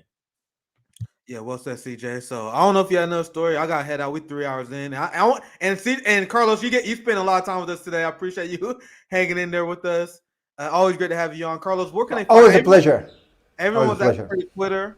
And it's right there on the screen. Identity ID Paradox on Twitter, and I'll be uploading an episode soon about border security and parallels between U.S.-Mexico border policing and what's going on right now with Israel and Palestine. So looking forward to recording that. Man, Carlos is extremely slept on for some reason. Like extremely slept on. I don't get it. RBN, if you guys gonna sleep on these fucking smart motherfuckers, we're gonna have them on our show instead. So make sure you gotta check out Carlos. I saw a lot of people asking about him. He's not very like self-promoter, so he won't promote it. Like it took him forever to even like shout out his Twitter, like when we first had him on here. So make sure you check him out. I'm glad that you gotta get back into making videos again. You're gonna be on RB a lot anyway. So I think JB show tomorrow. I think you said you have another stream as well, CJ. I may not. It depends on how I feel. Or maybe later. Maybe sometime. I'm working on a stream called Obsession, and it's about this Sam Cedar's obsession with Jimmy Dore. Yeah, he literally, Nick, if you Google it, if you search it, I mean, he literally has well over 100 videos on just Jimmy Dore. Jimmy Dore, well over 100 videos. It's an obsession. So I'm gonna kind of dive into that. Yeah, I might jump. I don't know if it's ready for today. Depending on the time, I may jump in because that's funny because I saw the Vanguard was reacting to like they were doing an investigative journalism over burner account, possibly having a burner account. Like you guys could not possibly be more fucking unserious. You guys ran a long investigation over someone's Twitter account.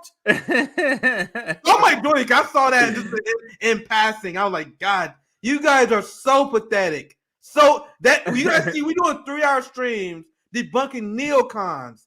I can't even get to Israel and we're gonna get to that next stream. Yeah, so much stuff we didn't get to. They covering bullshit like the Sam Cedar, and then they covering Jimmy Dore's all. AOC's obsessed right now with Elon Musk and vice versa. That's her big battle right now. That too. Yeah, that kind of shit. Sorry, Carlos, but I know this was a long stream today. Went longer than I planned, but hey, chill Saturday. This was a fun stream. CJ, Carlos, any last thoughts you guys have? I'll be back, Nick and CJ on Monday. But go ahead, Carlos. No, thanks for having me on, and thanks for the work you guys keep doing, what you're doing, because you're blowing up for a reason, and you're starting to get hate for a reason. So I get used to it. Just got this outro video. Nick, anything? I know you said Monday you're gonna take tomorrow off, and then Monday we'll be back. I got family stuff tomorrow, so I'll be back on Monday. Sunday is my family day for the most part. Yeah, I don't know what I'm doing tomorrow. I could be here. Depends on the topic, but we'll see. But I will not be here. Yes. All right. Later, peeps. We'll put you in the back, and Nick, you can take off whenever you want. Here is the outro video for today. This is a funny video on council court, but they make a very, very great point about exiting the Democratic Party, or Dem exit, as we say in our circles. Where is my stopwatch? All right, so here is that outro video, and thank you for watching the Nick and CJ Show Weekends. From Mr. Ron T, I would like for you to look at this evidence, and I would like to get your perspective. Here we have LA homelessness. Homelessness is at an all-time high, and guess who it's ran by? Which party it's ran by? What party would that be, Mr. CP? The Democrats. The Democrats. Could you go to the next presentation, Ms. Ariel, please? Thank you. Here we have something interesting. This is personal to a lot of people. This is the Flint water crisis, where kids were poisoned by city officials. They said, you know what, we're going to pass a bill and say, you know what, it's okay to drink this water. It's safe for the community. It's safe for kids. Kids are suffering from Lagarius disease. Elderly people have died from this. Mr. CP, which party runs the city of Flint? That'll be the Democrats. The Democrats. The mayor of Flint was a Democratic mayor. Could you please go to the next presentation, please, Ms. Ariel? Here we have the city of Chicago, where violence is ran rapid, predominantly in Black communities. Mr. CP, which party runs Chicago? That's my auntie, Lori Lightfoot. And she's a what? Democrat. She's a Democrat. She's also a real nigga, too. And she's, according to you, a real nigga. Could you go to the next slide, please? My final slide and final point. Here we have Philadelphia, which is predominantly Black. And which party is the mayor overseeing the city of Philadelphia? Can you tell me, Mr. CP? This is a Democratic responsibility right here. So the Democrats. Dr. Umar Johnson, as many of you know, he's a controversial figure. He's appeared on so many different places. One of the places he appeared on is the Breakfast Club. And he stated something that tied into this, that's ran by the Democrats in Philadelphia. He says, and I quote, Philadelphia leads the nation with the highest life without parole sentencing for Black people. Philadelphia's life without parole sentencing for Black people is #1 in the country. He also says that most of these young people that are incarcerated are at the age of 23. He says they are stealing life from our babies. With that being said, Mr. Ron T., what would you like to say to your party that you're defending, leading many of these black communities? Some say it's the Democrats that are bringing the black community down.